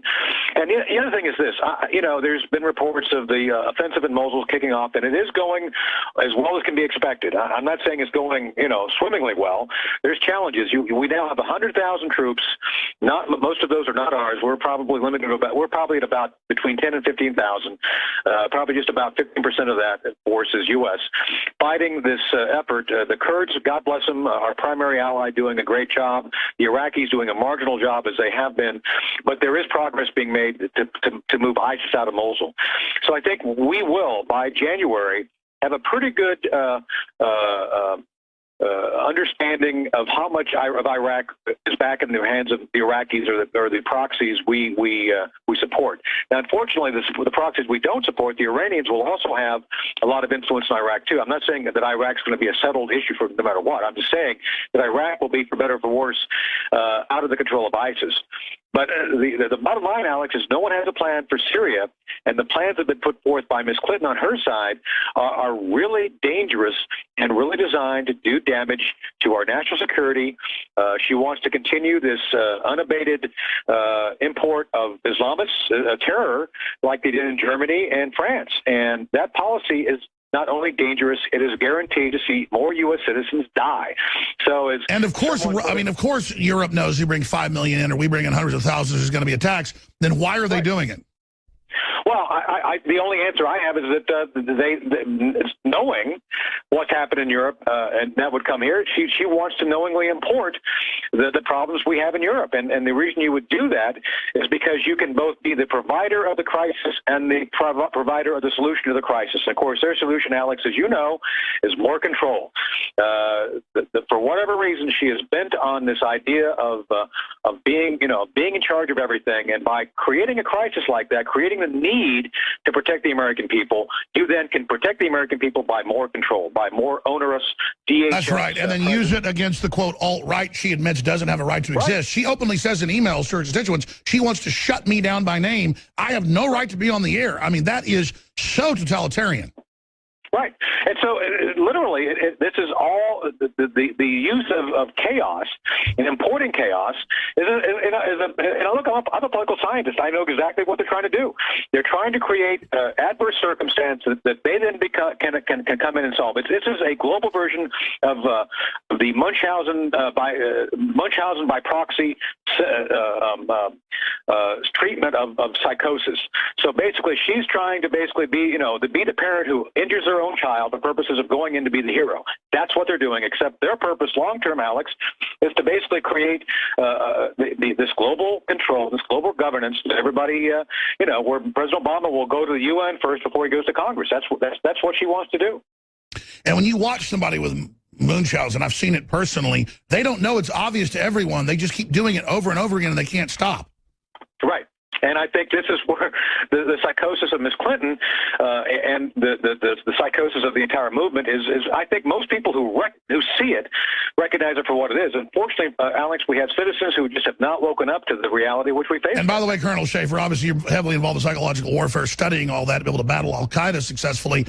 When I look at the sycophants around Hillary and the fawning, it's worse than, schoolgirls around Elvis Presley. It's cult-like watching North Koreans around Kim Jong-un. It's very shameful. How did we get to this point of having a national press confirmed being run by the Democratic Party? Well, I think two ways. First, while people on the conservative side are off trying to actually do good things, I just came out of a meeting with some folks from the Reagan White House, someone who was very senior and close to President Reagan. We're all trying to defend the country, and it seems to me that both through institutions of higher learning and the media, the folks on the left seem to gravitate to. And I think there's a real ethical problem. People on the left, what I've seen, have no problem just simply making stuff up out of whole cloth. And for those who follow me on Facebook, I am constantly showing the hypocrisy. Let's talk about your Facebook. It's amazing. I'm on there all the time. But exactly, they're waging war against reality. They don't follow any rules, and it's all a big con game. Please continue. And that's your point. It's like they've kind of figured out this Ponzi scheme, if you will, of truth, where they try to basically obtain control and influence, and then when they get it, they use it politically for their own self-enrichment. And I think this is why you see this complete diminution of accountability from the media, because they look at this as a means to an end, and their end being a political construct where you have essentially a government which is the thing controlling most things. And I think it's totally dangerous and insane. Totally dangerous and insane. Getting into your novel, because I understand you can put a lot of stuff in there that you couldn't put in a nonfiction book, like your other books were nonfiction. I read that book 3 years ago, and I thought, man, I love Schaefer, but this is just a little extreme. Now it's like prophecy, all happening. Tell us about the novel. Well, the last line was something that I recognized from both history and kind of my personal experience that things were going in a really bad direction. And so we actually put in there as a bad guy, the Iranians, which was very controversial at the time because of what was going on regarding negotiations. And we put in there kind of, Alex, as you said, it was kind of hard to accept the Bohemian Grove, which, by the way, I remember you're going there. It's about the time I was writing the book. And basically it was a metaphor for the fact that you had essentially a group of elites trying to establish control through subterfuge, the larger mechanisms of the U.S. government. And again, sure, I mean, I got all that, and I respected it, and I didn't poo-poo it, but the fact that they would use Islamicists, not just to use them as a detonator, but actually turn us over to it, sounded crazy 3 years ago. It's happened now. Right. And so we saw the trend. So it's one of those things as a political scientist, you tend to look at the history not necessarily for lessons. I mean, the signposts of history are there as warnings to what could happen because it'll never apply itself exactly the same again. So you have to take it, Alex, as kind of like a weatherman looking at a storm front, understanding that every storm is different. You have to figure out how the storm is going to react when it hits mountains and things like that. So that's what the book was about. And frankly, we wrote it as a warning for people to say, look, we have a very thin veneer of society, of civilization, which we all feel comfortable in. And it would not take much politically, as President Reagan warned us, for, our democracy is but one generation. You can peel that away very quickly, and Soros is doing that so he can then come in and reestablish control. What is your official Facebook for folks that want to visit it? Oh, well, it's Anthony Schaefer, and I live in Fairfax, Virginia, so you guys can go check it out. I have a lot of followers already. You and I follow each other, I believe, on Facebook, so, yes. We're there. And I do try, very hard both on Twitter, too. It's I'm T-Spooky on Twitter, and I think you and I both try very hard to point out hypocrisy, and this has been one of my biggest problems with the left. They seem to be very short on memories of the risks they have brought to our shores regarding their lack of accepting facts on the ground. Everything to them, Alex, is an extension of their political interest. It's all polls. That's in the WikiLeaks. She does everything according to polls. Right, exactly. So I think that's what we have to recognize, is that those of us who really do wish to protect and defend the Constitution are in a constant battle with these folks on the left. So the other thing is about the open borders thing. I mean, I cannot fathom any sane person who would understand what damage that would happen if we do that. The American public, the first job of the government, Alex, according to the Constitution, is to protect the common interest and common defense, common good. And it is not our job to enrich Mexico. It is not our job to enrich people who live south of the border. If they want to aspire to our level of governance, of our level of civilization, that is what they should do. We should be a good example for them to follow. But that is as far as we should go. They have no right. Nor does the government or Hillary Clinton. Sure, this is a fundamental attack on sovereignty by the multinationals. So shifting gears then to the election, to what they're establishing, what they're setting up. WikiLeaks has her own email. She plans to restrict semi-autos via an executive order outside of law. Obama's signing us on to carbon taxes outside of congressional ratification. I mean, this is already naked tyranny. Right. And that's exactly to the point. It's like, Alex, I'm fascinated. Just let's talk about Second Amendment for real quick. I mean, in Virginia, I have a concealed carry permit. I can walk around with a gun. But, I go across the Potomac River. Somehow I am less qualified or competent to have a weapon. How can that possibly be? I mean, I stood in combat right next to John McCain with a loaded weapon, yet somehow in Washington, D.C., I can't be trusted. And it's just one of those things where the complete departure of reality from Ms. Clinton and her ilk is mind-numbing. I mean, and look, one of the things we have to recognize is Chicago. Chicago has the tightest gun controls probably, in the free world, and yet they have the highest amount of gun crime. How is it even possible? It's possible because the liberal issue is not about trying to make society safer. It's about them being in control and dictating to the people what they think they should be thinking and doing. So, and that always creates poverty. It always creates the same paradigm. Colonel Schaefer, I want to ask you this question then. Sure. I mean, I don't lionize the military, but at least the military cares. They sacrifice, put themselves on the line.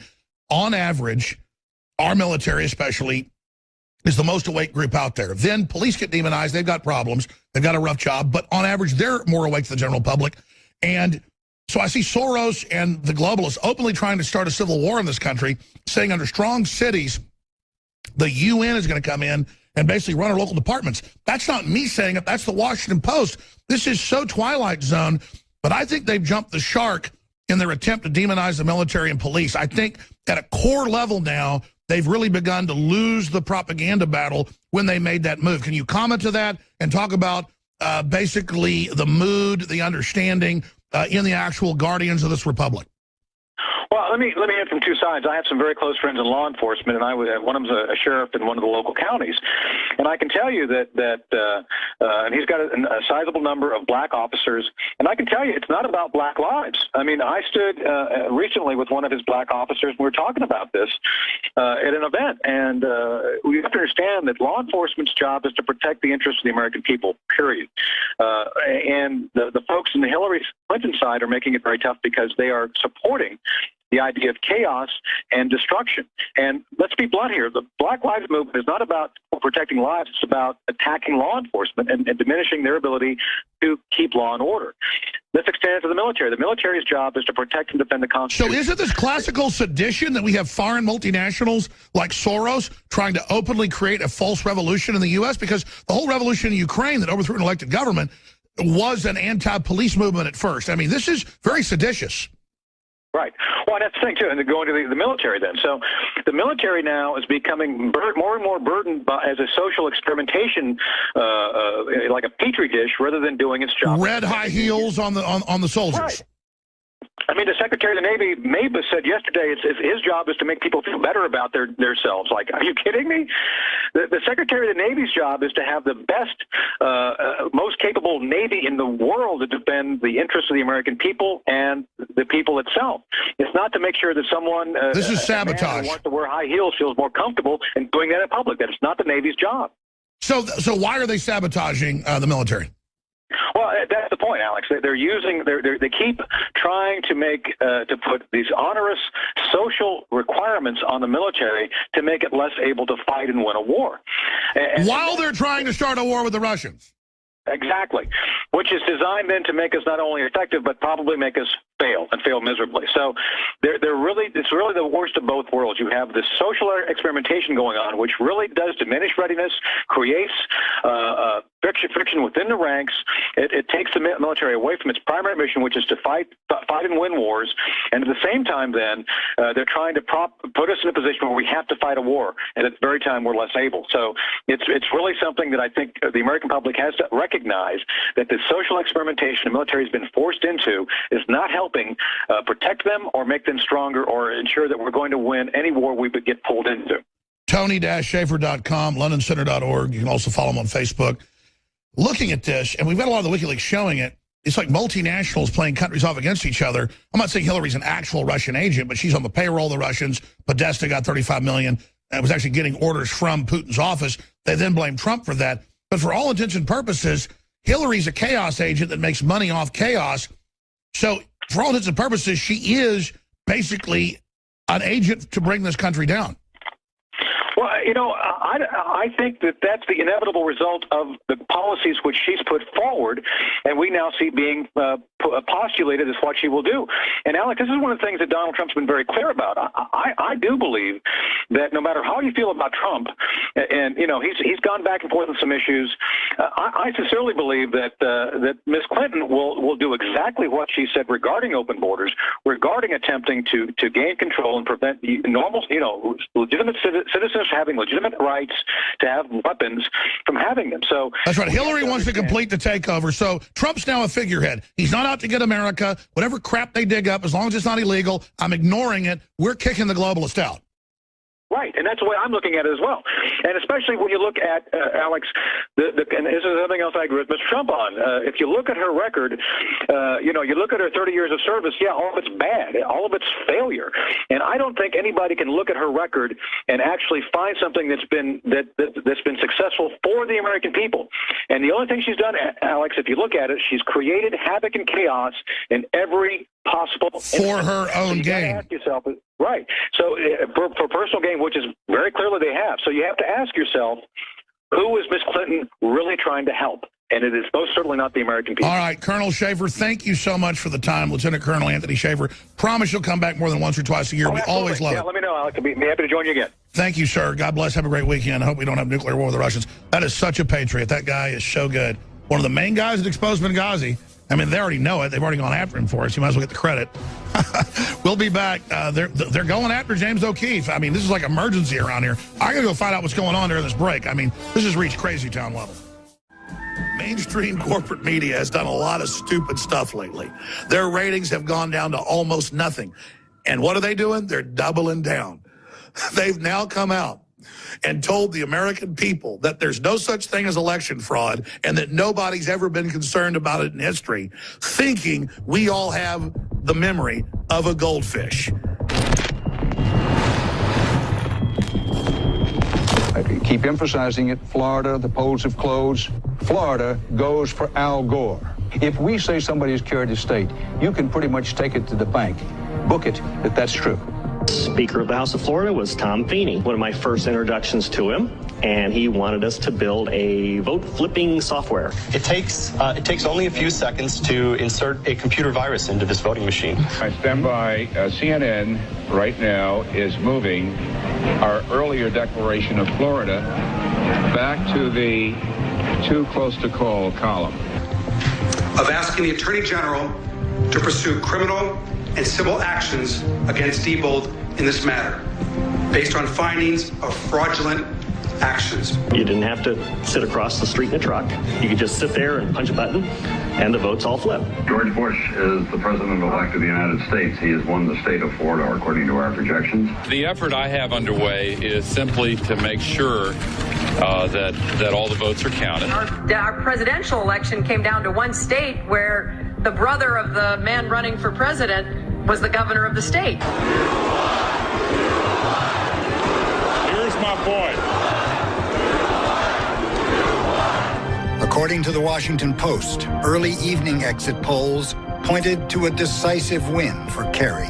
Apparently what has happened is that the Associated Press, they were feeding numbers into us, and then suddenly those numbers changed. First of all, we want to find out what happened. The leaked data revealed that in critical states, Kerry was ahead in the exit polls in 10 of the 12 swing states. What I'm telling you is that the numbers changed, and sometimes these things happen. And hundreds of thousands of votes shift, not in a progressive, incremental way, but in this almost complete, sudden, violent reversal. This last Friday night, I arranged to meet Senator Kerry at a fundraiser to give him a copy of my book. He told me he now thinks the election was stolen. He said he doesn't believe that he's the person who can go out front on the issue because of the sour grapes, question. But he said he believes it was stolen. He says he argues about this with his Democratic colleagues on the Hill. He had just had a big fight with Christopher Dodd about it because he said, there's this stuff about the voting machines. They're really questionable. And Dodd was angry. I don't want to hear about it. I've looked into it. There's nothing there. Well, there's plenty there. I raise this objection because I am convinced that we as a body must conduct a formal and legitimate debate about election irregularities. I raise this objection to debate the process and protect the integrity of the true will of the people. So we do move into the 2008 election cycle with many of the same problems that we had going all the way back to 2000 and the fiasco in Florida. Some electronic voting machines in West Virginia were selecting McCain when voters actually punched Obama. Yep. Smartmatic and other voting machine companies are private companies. They have proprietary software that can call a trade secret. Even the New York Times indicated last week that over 30% of the Acorn registrations are bogus, fraud, or fake. And that should be disconcerting to anyone who cares about free and fair elections.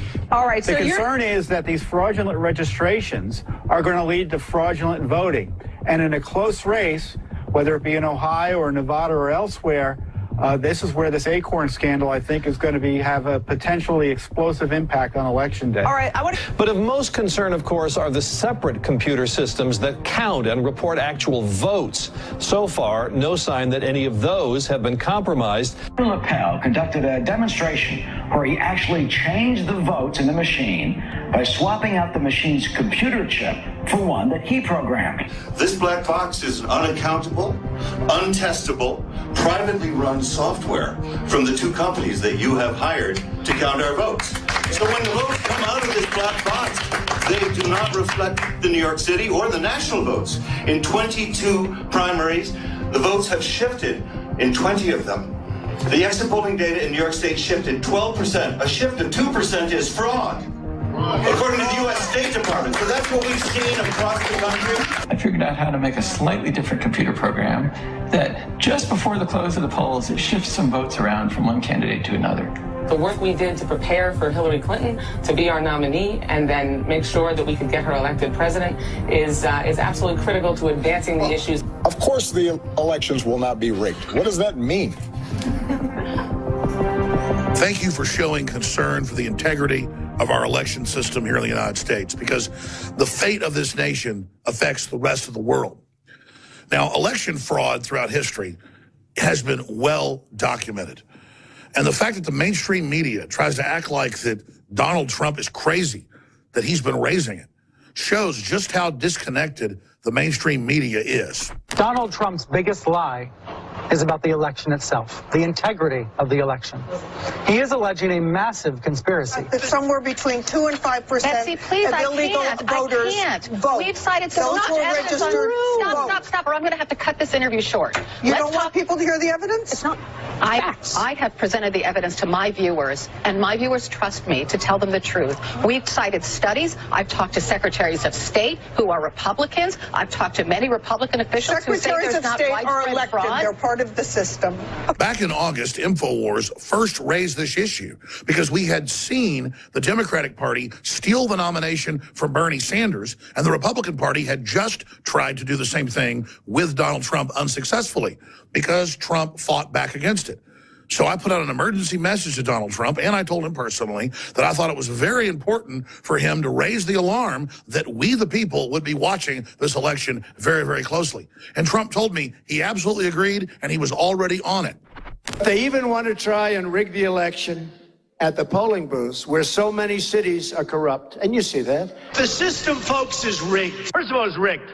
And I'm afraid the election's going to be rigged. I have to be honest.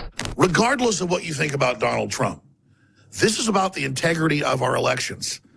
Clearly, the 2000 election was stolen from Al Gore, and I was no fan of Gore. But at the time, we broke that down and had experts on, like Bev Harris, of black box voting, to prove it.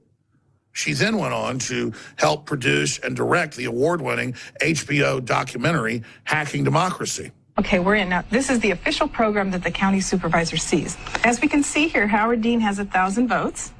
And Lex Luthor has 500, so you're beating Lex Luthor, and we're 2-1. Yes, and Tiger Woods unfortunately doesn't have any votes yet. All right. Go to Central Tabulator Votes, and then go to the sum of the candidates, which is that table. You see we have 800 votes here for you and 400 for Lex Luthor. Let's just flip those. We'll make that 400. And we'll give 100 votes to Tiger. Let's just see what happened here. We'll go back into Gems the legitimate way.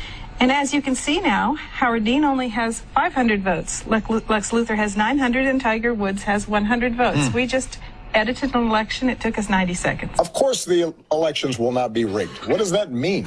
Laid out before me is just a small sampling of mainstream news, video clips, C-SPAN, Hillary's own words, John Kerry's own words, Al Gore's own words, certified cases of fraud in Ohio against John Kerry. I mean, this has all gone on. This is all on record. And again, how does the media sit there with a straight face, ask Donald Trump if he's concerned about the election process, and then act like he's crazy because he is? Clearly the headline, Donald Trump saying he may not accept the result of this presidential election. One of the most stunning things I've ever heard in a presidential debate ever. And to suggest that he might not accept the results of the election that we're about to hold in fewer than 3 weeks was staggering. And I don't think it helped him. If liberals really are liberals, then they have to have a memory, be cogent, be honest, and not lie to themselves and everybody else and act like that Trump's really stepped in it because he talked about the elephant in the room. The latest piece of information we have about how our republic and our right to vote is being undermined is from the FBI, not even WikiLeaks, with the big data dump they put out last week, where a shadow government, that's their words, or a seventh floor, is shielding Hillary from prosecution by the FBI and the bureaucracy. So we already have an unelected group running the nation. During the final debate in Vegas, Donald Trump raised the fact that Pew Research had a new report this year showing more than 20 million fraudulent voter registrations in the United States and over 4 million people that are either dead or who have been registered to vote repeatedly. But let me give you some numbers to really bring that home. According to Pew, 24 million people, 1 of every 8, voter registrations in the U.S. are no longer valid or significantly inaccurate. More than 1.8 million dead people are listed as voters. So you could use that name to go ahead and vote. Approximately 2.75 million people, 2.75 million people are registered in more than one state. So what we're fighting here is what George Orwell called doublethink, where you can hold 2 separate ideas in your mind at the same time that are completely in opposition to each other, but believe both of them. And that's what we've seen from Obama. He comes out and counters myself and Trump a few months ago and says there's no such thing as election fraud. Nobody's ever heard of that. Of course the elections will not be rigged. What does that mean? The federal government doesn't run the election process.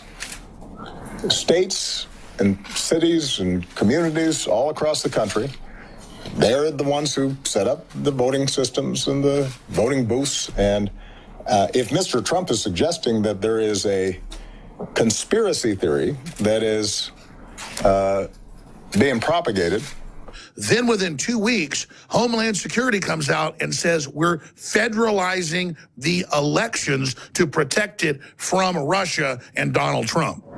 There are some short-term, long-term things I think that we should do to bolster the cybersecurity around the election process. I am considering communicating with election officials across the country about best practices. And Obama continues to come out every couple of days saying there's no such thing as election fraud. Quit whining Trump. And then the next night at the debate, Hillary comes out and says that the Russians are trying to take over the election yet again with no proof. Russian government has engaged in espionage against Americans.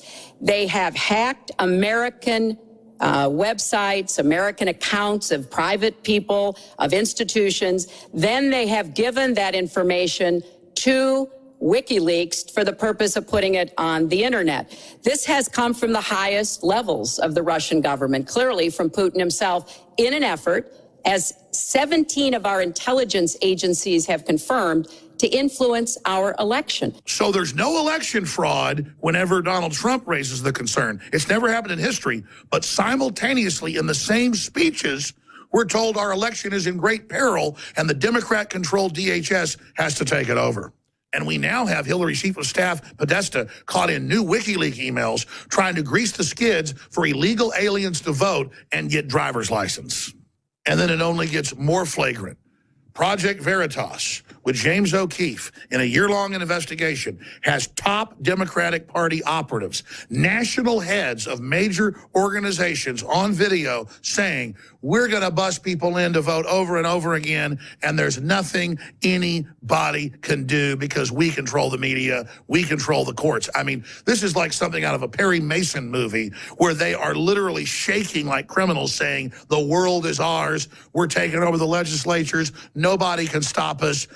I mean, in Hollywood movies, this would bring down the whole criminal enterprise. But not in America, not in the real world, because the media and the courts are so controlled, and the criminals know that. If you're there and you're protesting and you do these actions, you will be attacked at Trump rallies. That's what we know. So that's part of the process of eliciting the reaction. The whole point of it is we know that Trump's people will freak the out.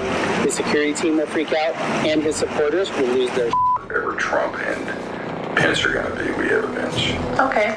And we have a whole team across the country that does that. Both consultants and people from the Democratic Party and the Democratic Party apparatus and people from the campaign, the Clinton campaign.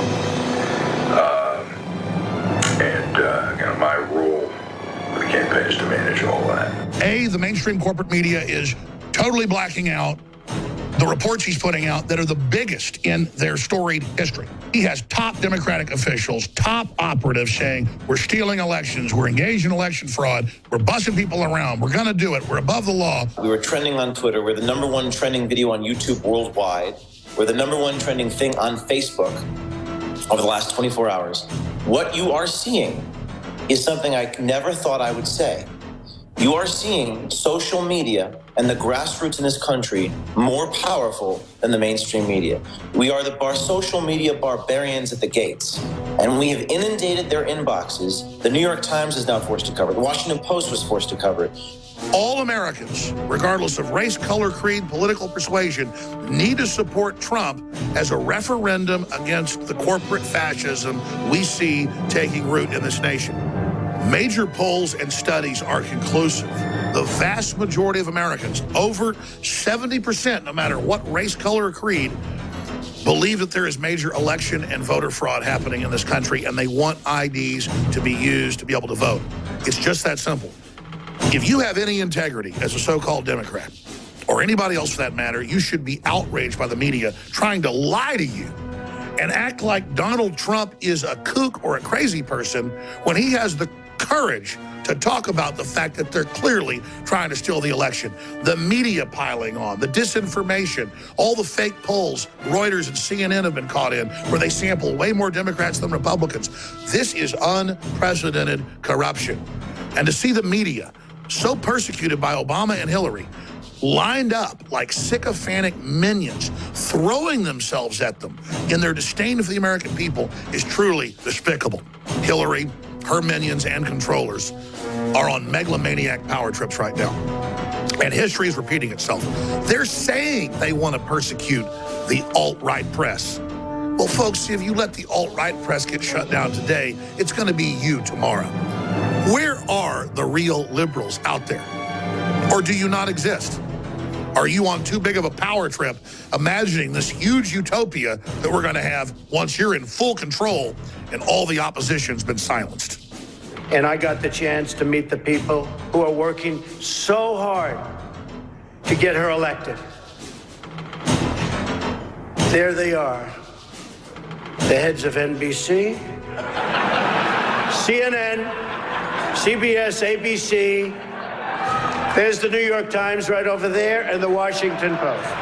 We have to keep putting out a message, and we need to call on everybody to speak out about the fact that we run elections and we run them well here. You know what?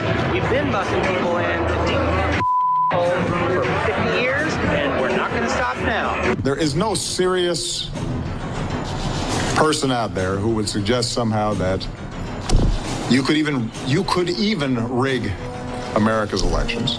And so I'd advise Mr. Trump to stop whining and go try to make his case to get votes. So the Russians are going to rig it, so they got to federalize it to keep it safe, but the feds aren't involved. I don't know what to call that special report to get the most traction. New Veritas video, because it's a lot of their video together. This video proves Donald Trump is absolutely correct about election fraud. They're posting it right now on Infowars.com. They're going to red link it. You need to make this thing go viral. It's Friday afternoon. We don't want to release it on Friday afternoon because it's not one of the better times, but that's just when news breaks. It's happening. I basically took all the research we've done, the research you saw on Drudge yesterday with all the admissions of election fraud by Democrats, and put it in a video. And I was working on a video also that deals with their claims he's going to start World War III when all the experts say it's Hillary. Just heard Colonel Schaefer on breaking that down as well.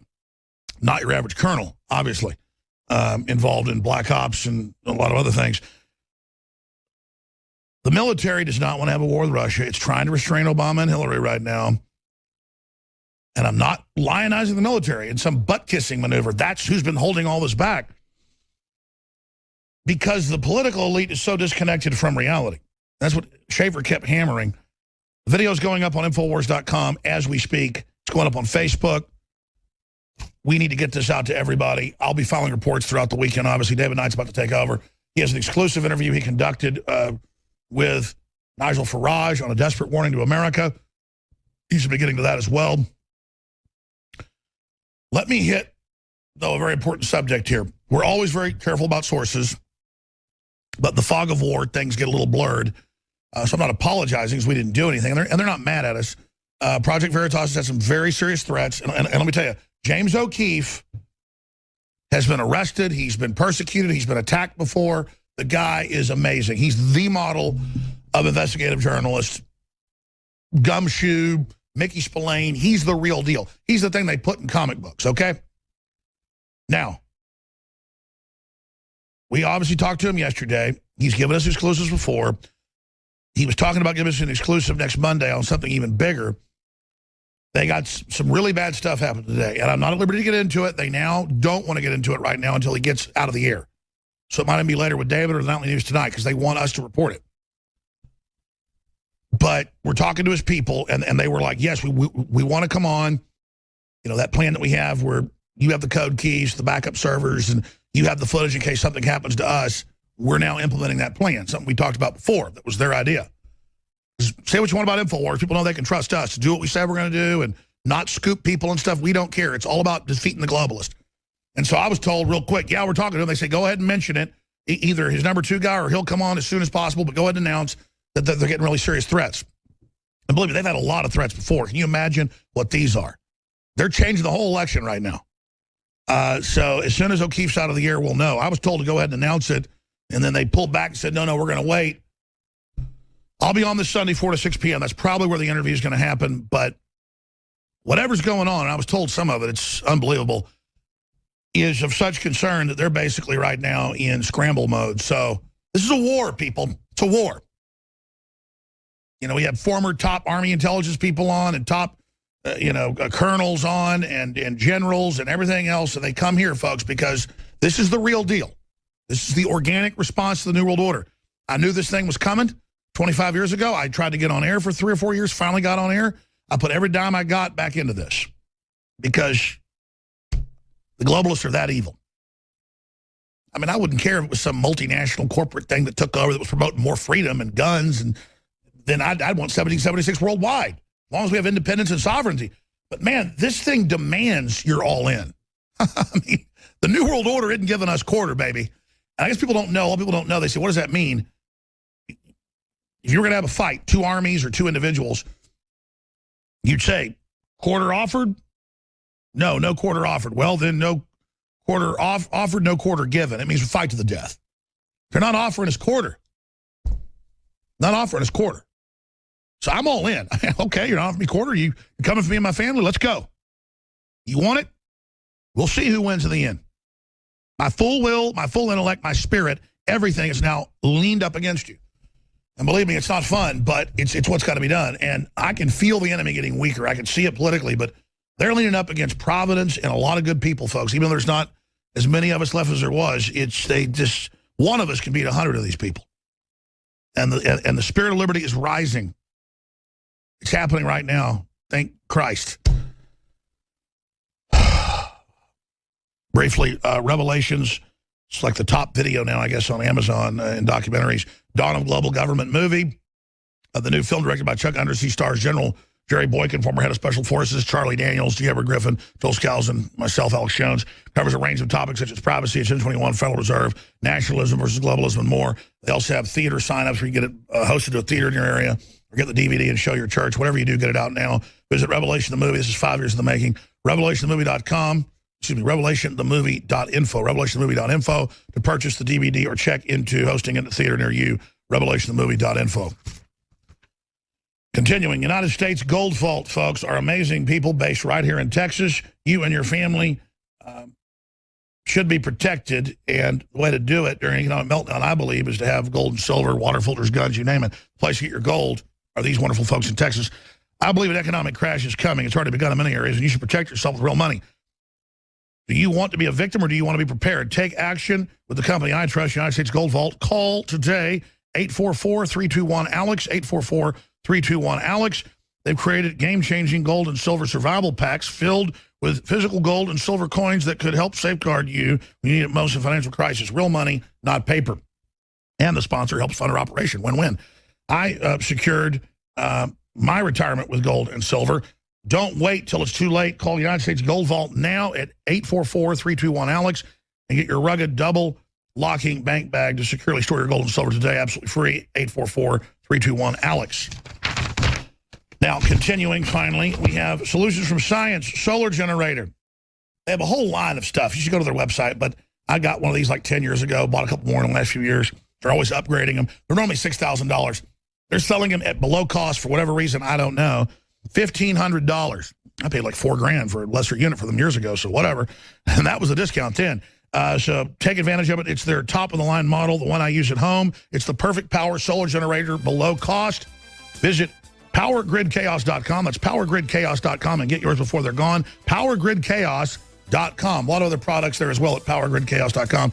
And don't forget, we've got 25% off on Brain Force, and we've got 10% off when you sign up for AutoShip, InfoWarsStore.com. That's what funds this operation that is the Black Arrow in Smog's heart. We are absolutely devastating the enemy. David Knight takes over now. Don't take the info war for granted. We could be blown away at any time.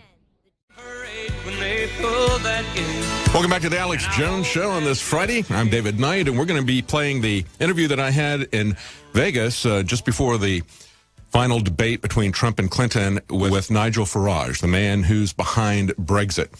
You know, and I made a quick reference in the interview to William Wilberforce. Many of you may not know that history.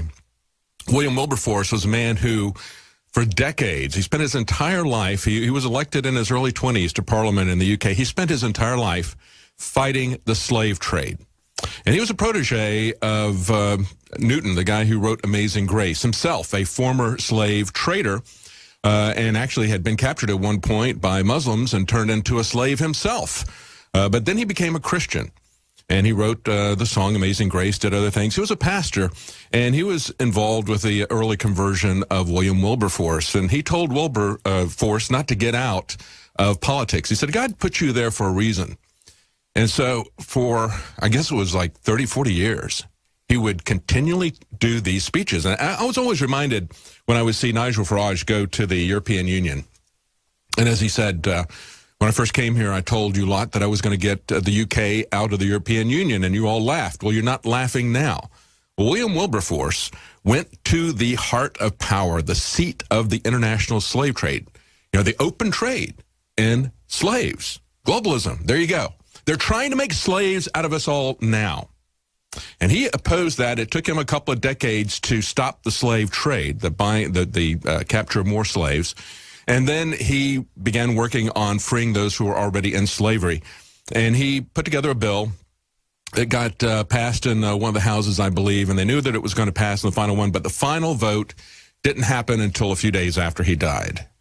And so that's it. You know, we need to know that we're doing the right thing. You have to be convicted about the correctness of your cause, and we are convicted about the correctness of our cause in terms of fighting these same types of multinational corporations that were part of the slave trade. You know, it is corporatism. As Farage said in the interview, this is not capitalism. This is international corporatism. These are the people who wrote the Trans-Pacific Transatlantic Partnership.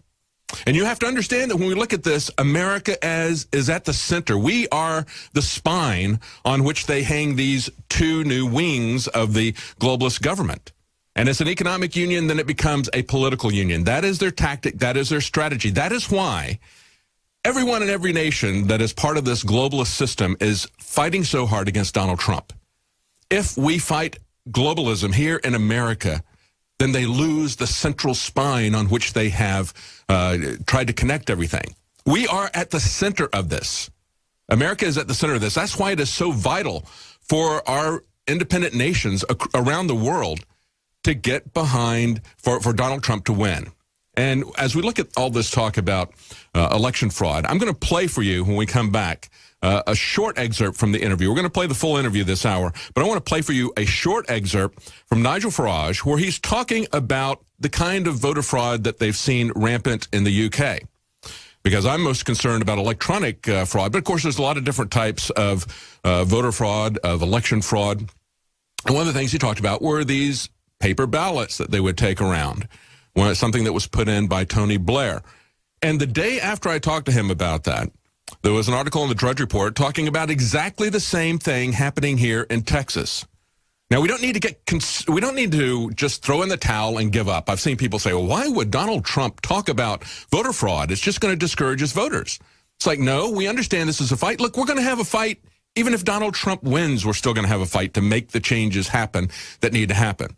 This is part of a movement. This is a movement, as Nigel Farage points out, that is going to continue whether or not Donald Trump wins. It'll just delay whether or not we're successful. So we have to understand what their tactic is, and we have to understand what their long-term strategy is. That's what Nigel Farage talks about.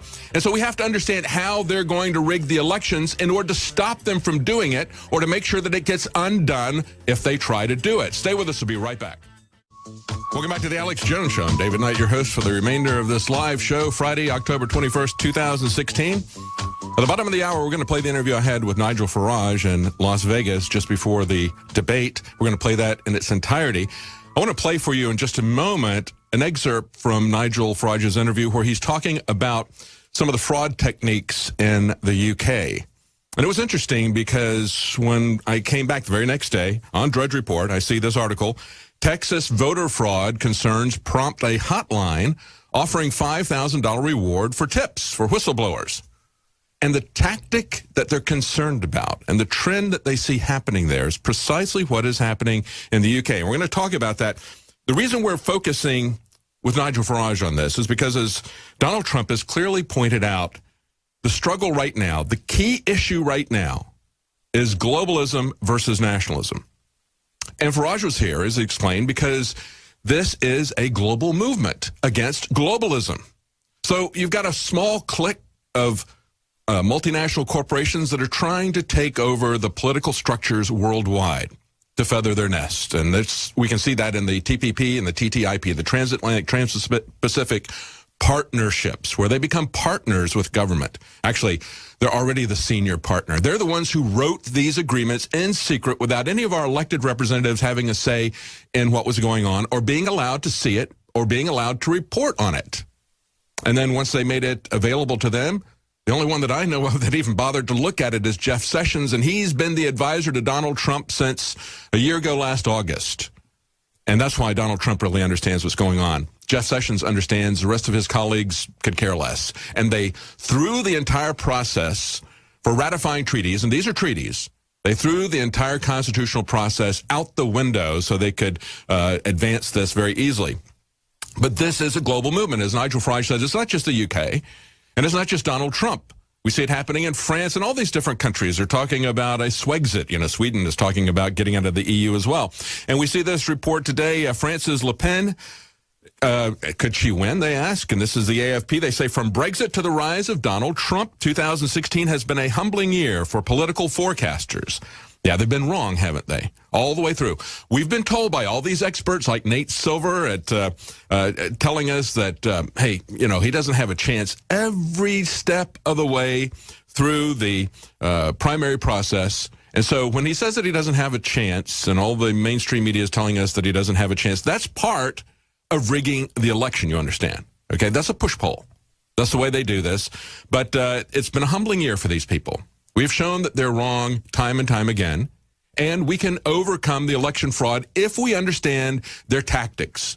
And we can understand and get behind Donald Trump if we understand their strategy for globalism. So that's what we're talking to Nigel Farage about. But they say, in France, could they be wrong again in writing off the far right's prospects in next year's presidential election? Well, of course, they're going to call anybody that opposes globalism somebody who is far right, because they want to create this idea in your head that populism or nationalism is the same thing as fascism, and it isn't.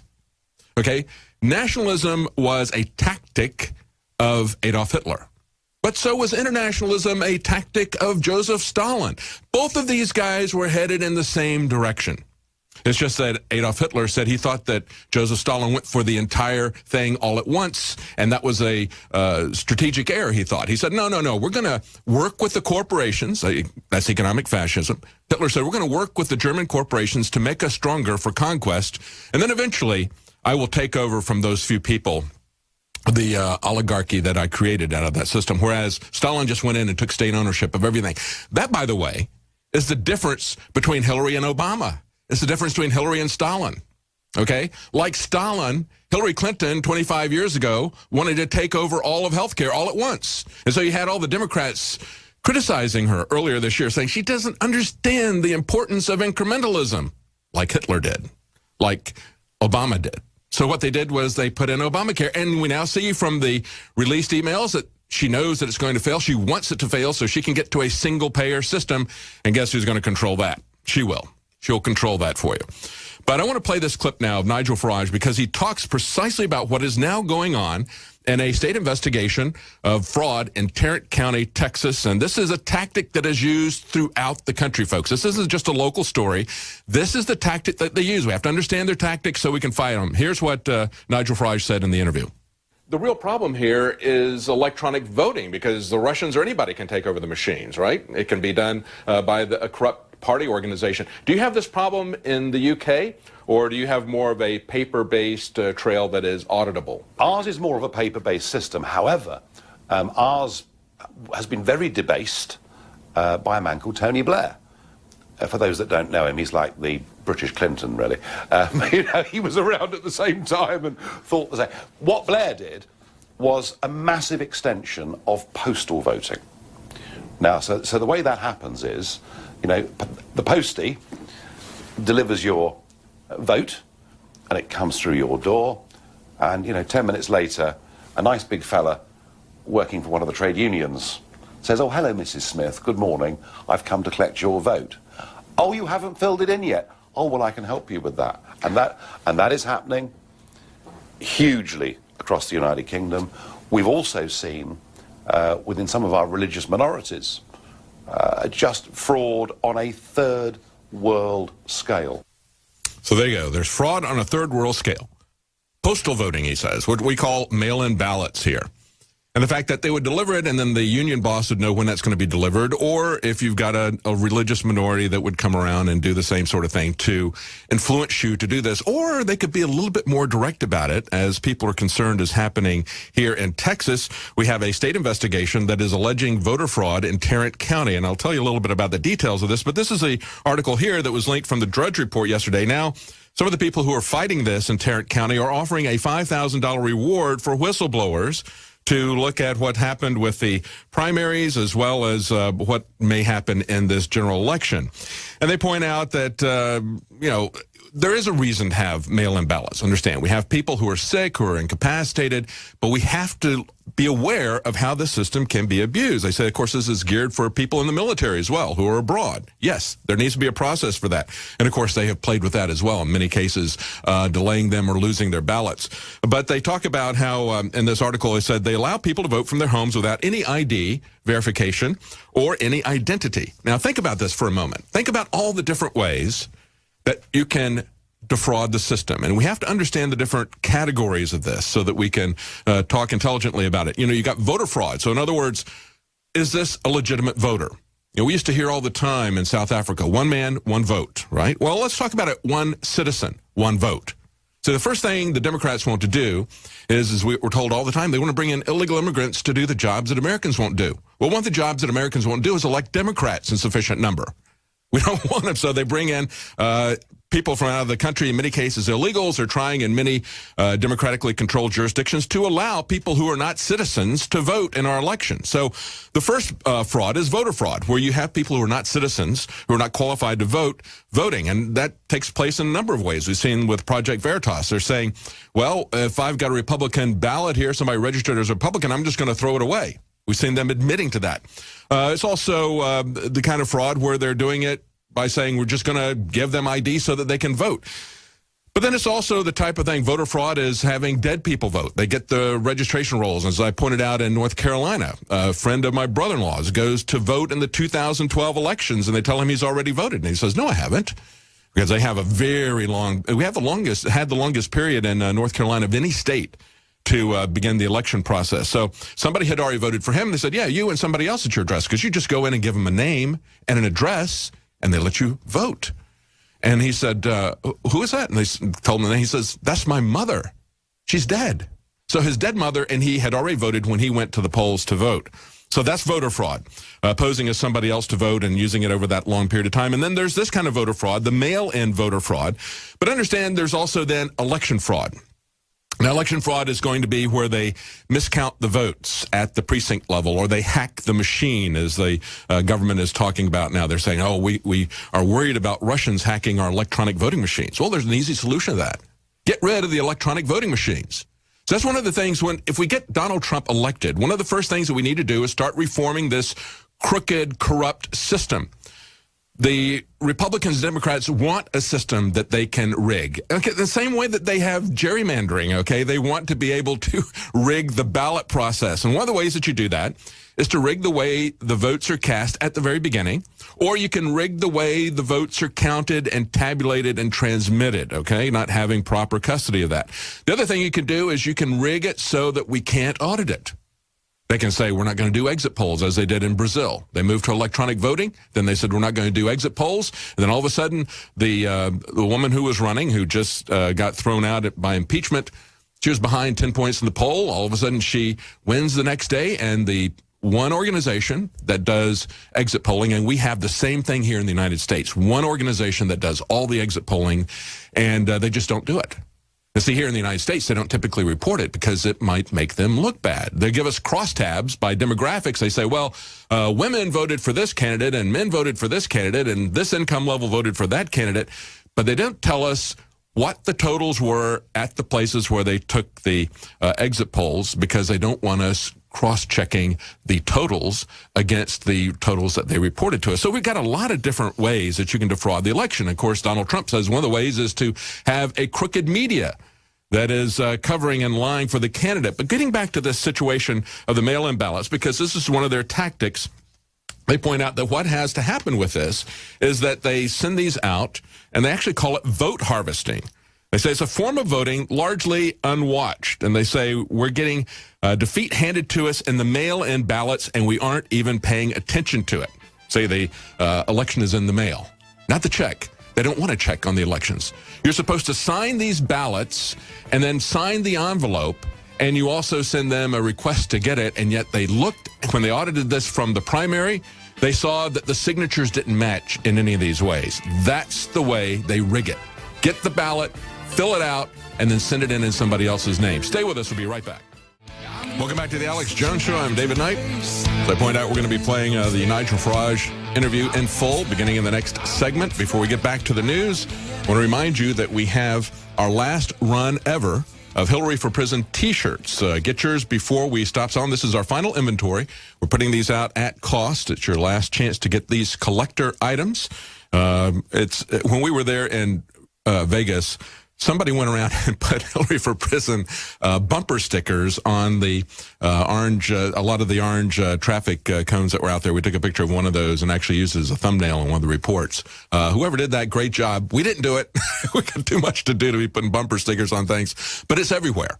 And the shirt is everywhere. It's going to be, I think, the surviving meme one way or the other of this election. It'll be a fitting epitaph one way or the other of what is this election is about. Are we going to stand up against corruption, or are we going to promote it to the next level? Hillary is going to take office, if she wins, as the most corrupt individual you can imagine. Can you imagine what she's going to be like with all the things that she's gotten away with at this point? What is it going to be like to have this woman come into the power that she has craved her entire life, and with the knowledge that there's not anything that she could do for which she'll be held accountable? Do you really want a president like that? We can't afford that. All right, but also we have a Brain Force special that's going to be ending soon, a mega special, 25% off at InfoWarsLife.com. That is my favorite supplement. I call it Brain Focus because it's one of the few supplements that I take that I can really feel the difference. Most of the things that I take, I do them because I understand what the long-term health effects are. And I can see that I'm healthier in terms of not getting colds, those sorts of things when I take these other supplements. But I can feel the focus when I'm talking when I've taken Brain Force and when I haven't. So it's 25% off at InfoWarsLife.com. That's our mega special for Brain Force. Now, one of the things I think is interesting, when we look at all this talk about election fraud, and they try to make an issue out of this, you know, think about how the very first debate, the first Republican debate, that was narrated by Fox News. They had the Fox News anchors, and it was Bret Baier there, and he was doing a loyalty test. Very first question, raise your hand if you can't pledge that you're going to support the Republican nominee regardless of who it is. Remember that big controversy? They came after Donald Trump because he was honest, wasn't he? He says, well, I don't know who these guys are. I can't say right now that I'm going to vote for them. Could you as a voter say at that point in time in August of 2015 that you would support those guys? I mean, that's ridiculous. Why would you be part of that system? And he's not going to pledge to this corrupt political system either to accept whatever answer it gives us. And yet that's the way the debates ended. Towards the end of the last debate, you've got another Fox News anchor coming out and say, will you pledge loyalty to this political system no matter how it looks? How absurd. How absurd. And, of course, we've had, and we talked about it all day, Alex did, all the different Democrats going back to Al Gore, many others in recent time that have complained about the results of elections. And then we have this article that's on Drudge Report today. U.S. vote authorities are warned to be alert to Russian hacks who are faking fraud. And they say government officials from the U.S. are saying that hackers with ties to Russia's intelligence services could try to undermine the credibility. Okay, well, let's just understand.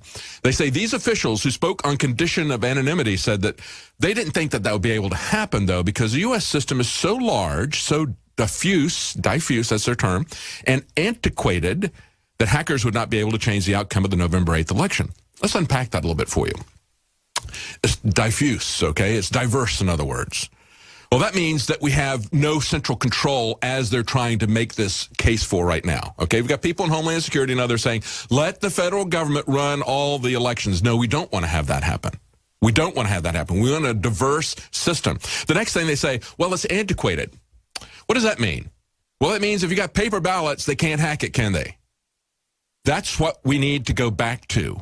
It's easily managed, it's easily monitored, it's easily audited. It is difficult to hack paper ballots. Yeah, they can stuff the stuff in there, but it's far easier to see people stuffing pieces of paper in and to catch them on it. Just like I was talking about these mail-in ballots where they got the signatures inside and outside don't match. We got to understand what that's about. But if you have a paper trail, then you've got a way to do it. But you can always shut off that paper trail if you've got electronic voting machines. And we've seen that done in other countries. 25% of the votes just disappearing without an audit trail. Can you imagine? Tens of millions of votes just disappearing down the memory hole because we go to electronic voting. And what's the basis of the U.S. government formally accusing Russia of being involved with these cyber attacks against the Democrats, okay? Their basis for this, and they don't mention it in this article, but they said, well, we've seen the same types of methods and they have the motivation. Well, the methods that they used are shared by many people, including the U.S. government. And, of course, the motivation is shared by many, too, to see that the Democrats don't win. But understand that Guccifer 1.0, the guy that they brought over here, I tried to interview him, by the way, and the feds would not let that happen. They don't want people to hear that a guy who's not even a computer programmer could guess personal details of the Clintons, of the Bushes, and get into their emails. That's how vulnerable the system is. We're going to play Nigel Farage when we come back. Stay with us. What I would say is, whatever happens here on November the 8th, American politics is never going to be the same again.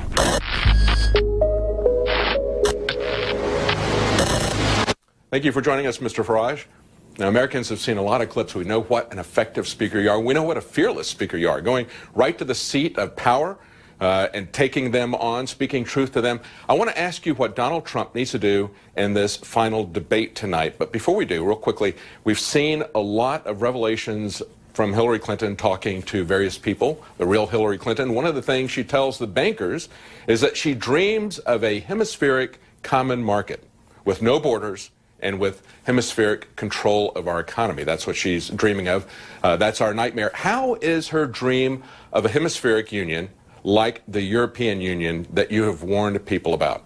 Well, in a sense, I think we can answer that question and your later question about what Donald Trump should do later.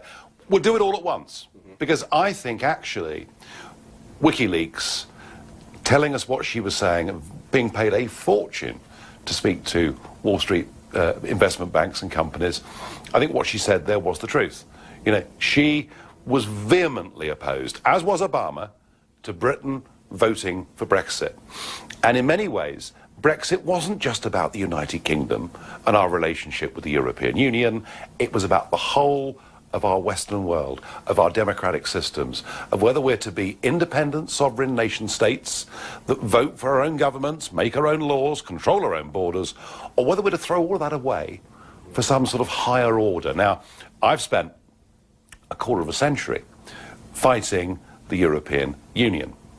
It was sold to the people as, it'll be very good for jobs and good for trade and good for investment. And when the cat sort of got out of the bag and people realized it was loss of control, we were told, it's okay. It's just pooling sovereignty. That's the kind of language they use. So I thought it was very interesting that Obama came to Britain and told us not to vote for Brexit, that after I came to America a couple of months ago and spoke at a Trump rally about Brexit and what I thought the implications might be for the US elections, Hillary attacked me personally. And I think at the heart of this, look, we've got two candidates here, right, standing for president. I think we could say, honestly, they're both imperfect. Mind you, do you know what? We're all human beings. We're all imperfect. But the real point here is, what is the big vision? And Hillary is completely tied into this big business, big bank, globalist agenda that effectively wants to take away the ability of the nation state to be the master of its own destiny. And one of the reasons I was really keen to come back today was to talk about this stuff and to warn Americans that actually, if this woman becomes president, piece by piece, she will drag you into something, if she possibly can, that will take away your democratic rights, take away the ability to control your borders, and make you less safe in an age of international terrorism. I think Hillary was telling the globalists that she's on the same page with them. She understands that first you have to have an economic union, and then it's going to progress to a political union. And we saw that with the EU as well, didn't we? We have this hemispheric union that's economic. Then as things start to deteriorate, perhaps by design, then they consolidate that into a globalist union. So we see the progression from hemisphere to global with all of these agreements, and a progression from economic to political union. Right back to the early 1950s, the architects of the European Union, Jean Monnet, a French academic, and he's writing in 1951-52 that we will take the peoples of Europe towards a political union using economic arguments. Basically, we're going to lie to you. I mean, that's what they were saying. And I believe that Hillary is of that mold. And I think the key thing is that the U.S. is at the center of this, aren't they? We have seen consolidation with Europe, with the European Union, and of course what Hillary is talking about is a North American Union. But now we've got the next step towards globalism. The transatlantic, the trans-Pacific partnerships. That's where they create the economic consolidation. And that's going to be the precedent to a political global governance. Now, I think that Donald Trump is the only chance we've got of throwing a monkey wrench into this system, don't you? Or as you would say, a spanner. Yeah, a spanner. Yeah, no, I mean, look, you know, Clinton represents continuity. She represents the kind of politics that the Western world, because let's face it, where America goes, we tend to follow. I'm just hoping that for once you follow us in terms of the Brexit vote. But no, I think that she represents this direction of government that has become completely detached from the hopes and aspirations of ordinary people, has led us into an endless series of foreign wars, and I mean Libya being the last example. Is the world a safer place with the President Hillary Clinton? And we've seen her set the Middle East on fire, first in Libya, then in Syria. We've seen her Russian reset, essentially a reset of the Cold War and perhaps a hot war that she's implying. It's the old thing, isn't it? It's tactics and strategy. You know, your short-term military tactics can be right in terms of you set out to depose an Arab nationalist leader, but where was the strategy? Where was the long-term goal? You know, what were we seeking to leave behind us? And we seem to have this deluded idea that somehow these Arab states are all going to become democracies in exactly the same way that we are. Well, they've never been that. They've never shown any desire, frankly, to be that. And I think Trump should talk about Libya a bit more. And I think he should talk a little bit more about Iraq. I think he should talk a bit more about the fact that she is part of a political cabal that led to a gap in the market that ISIS are doing their very best to fill. And I think he's got to focus on that. Because I'm very struck, you know, when these debates get very personal and very dirty, when it gets dragged into the mud, and I mean, let's face it, the first 20 minutes of the St. Louis debate, but I was watching it like this. I mean, it was difficult, you know, it was so awful. It was difficult to believe what was being said and what was going on. But as soon as Trump is able to pivot away from that stuff and to talk policy and to talk big picture and to talk about what is America's place in the world, when he starts doing that, he starts winning. Let's talk a little bit about the establishment's tactics right now.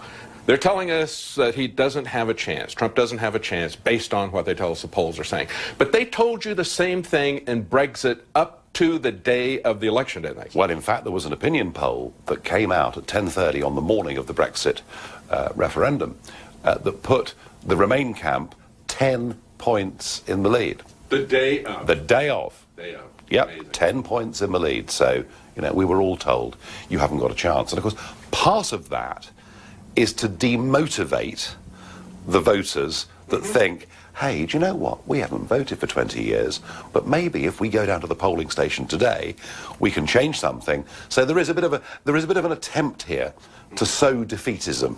Now, as you just pointed out, the intention is really to move public opinion. And we call them push polls because they're trying to form public opinion more than they are trying to measure it. They're not really scientific when they tell us that they got a margin of error of 4 points here and 4 points there, and yet we see them spread apart by 10 points, 12 points. It just doesn't add up. But I think a key thing is that they're not measuring the Trump movement accurately. The Trump movement is not made up of likely voters, and we see that as the footnote on all these polls. It's a poll of likely voters. Did you see that same sort of thing in Brexit? Totally. I mean, you know, YouGov are the biggest polling company in the United Kingdom. They've been considered to be the gold standard of pollsters over the last decade and perhaps a little bit more. And they had their 1,000 tracker poll, 1,000 voters, and they were tracking all through the referendum, you know, which way they were moving. But, you know, they weren't connecting with the kind of people I was meeting on the street who'd never voted in their lives and who, if a polling company rang them up, they just put the phone down. So yes, there are two phenomena here. Firstly, there's the shy voter. So I'm not going to tell these people I'm voting Trump. They might think something bad of me. But actually, privately, I feel I am. So there's the shy voter, but there's also the non-voter. So look, I think you're quite right to be deeply sceptical about the polls. I mean, my reading of it would be this. I do think that the Bush tape, did damage Trump. And I think we have to be honest about that it did hurt him. My guess is he probably is a little bit behind, but still very much in with a chance. And I think that tonight's debate is pretty key. You see, I think that in the first debate, she had the better of him. Mm-hmm. And that's down to experience. You know, he was stepping up to a level that he'd never been at. I've been there myself. Yeah. I've done these big debates, and I know that when you're somewhat virginal going into these things, whether we can call Trump virginal perhaps is a matter of conjecture, but you know, when you're going into these things and you've never done them before, they're tough. But I felt by the end of the second debate, he completely dominated. He didn't just dominate her, he dominated the people doing the debate as well, the moderators. He understood he was in a 3-against-1 situation. Yeah. He called him out on it. And he did. And he was right to do so. So I think psychologically, he comes to Las Vegas with the upper hand. She's going to be very nervous going into this tonight. She's going to play very safe. And I think he will go in and look for the knockout blow. Well, let's talk to the voters for a second. Because the whole point of these polls, as we've just been saying, is to discourage people, to get them to drop out. But when I look at what you did in England, it reminds me of William Wilberforce, the guy who ended slavery virtually single-handedly. It's what you did when you went to the European Union and you said, we're going to get Britain out of the European Union. William Wilberforce, for his entire life, took on the moneyed interests, the multinational corporations that were involved in free trade of slaves. And so he stopped that slavery. It took him an entire lifetime to do it. The final vote to outlaw slavery occurred shortly after he died. So this is a long-term movement. We can go straight to the seat of power. William Wilberforce has shown that. You showed that to us in Britain with Brexit. We can take them on directly, and we can win. It's a long-term game. They've been in it for a long term. This is a movement. This is what we see being started here in America behind Trump, and it's a movement that you started with Brexit as well. Yes, and don't think that this is just America and Britain. This is actually happening across a lot of Europe as well, and very important that we remember that we've got people in France and Germany and Hungary and Italy, and everywhere you go now, people are saying, you know, the global elite have led us very badly. The rich have got richer, the poor have got poorer. This simply isn't working. And the one thing I would say is, you know, whatever happens here on November the 8th, American politics is never going to be the same again. That's right. Yeah. It simply can't be, because you're right. Actually, I mean, Trump's not a Republican candidate. He's an independent. Yeah. He's taken over the party from the establishment. Yeah. You're the ones looking in for you know, and everyone's run away from him. Yeah. He's effectively an independent. Now, if he wins, he wins, and America changes course. But if he doesn't win, if the establishment win this time, that is not the end of this story. Because all those people that will have been motivated to stand up and do something, they're not going to go away. They're not going to disappear. So, yeah, I think ultimately, you know, we've toppled the establishment in the United Kingdom. It took us a very, very long time and a whole number of false starts, but we've done it. And I think that is going to happen in the USA. It's just a question of whether it's this year or whether you have to wait a bit. There's a lot of talk about election fraud. As a matter of fact, the headline on USA Today is "No Election Fraud." And yet these same people will tell us we've got to be very, very concerned about the Russians taking over our elections, to the point that they want the federal government to seize control of running our elections. The real problem here is electronic voting, because the Russians or anybody can take over the machines, right? It can be done by a corrupt party organization. Do you have this problem in the UK, or do you have more of a paper-based trail that is auditable? Ours is more of a paper-based system. However, ours has been very debased by a man called Tony Blair. For those that don't know him, he's like the British Clinton, really. You know, he was around at the same time and thought the same. What Blair did was a massive extension of postal voting. Now, so the way that happens is, you know, the postie delivers your vote, and it comes through your door, and, you know, 10 minutes later, a nice big fella working for one of the trade unions says, "Oh, hello, Mrs. Smith, good morning. I've come to collect your vote." "Oh, you haven't filled it in yet?" "Oh, well, I can help you with that." And that is happening hugely across the United Kingdom. We've also seen within some of our religious minorities just fraud on a third world scale. So now that we've got Britain out of the EU, one of my next big campaigns is to abolish what we call postal voting and what you call pre-voting, I think. I think it should be abolished. There aren't many things we can learn from France, but the French insist that to vote in a French election, you physically have to turn up in person on the day, collect a numbered ballot paper, put your cross on it, and put it in a box. Well, we know that too. We did that when we had elections in Iraq. Had it on one day. Yep. Everybody showed up. They got their finger painted purple. Yes. And they couldn't vote again. It was that simple. Well, it can be done. Yes. So I think there are lots of arguments about modern living, about technology. Frankly, I wouldn't trust any of them. And I think getting rid of pre-voting, getting rid of postal voting, making election day real is something that we should all be campaigning for. One final question. As you said earlier, this is a global movement.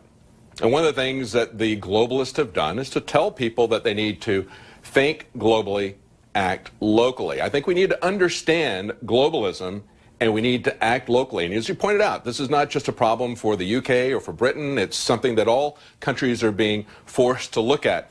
But we need to understand what the approach is, right? We need to understand that they're going to erase the borders, they're going to seize control of the economy, and then they're going to shut us down in the name of climate change. That's what they want to say we should think about locally. I mean, some of the climate change stuff is just mad.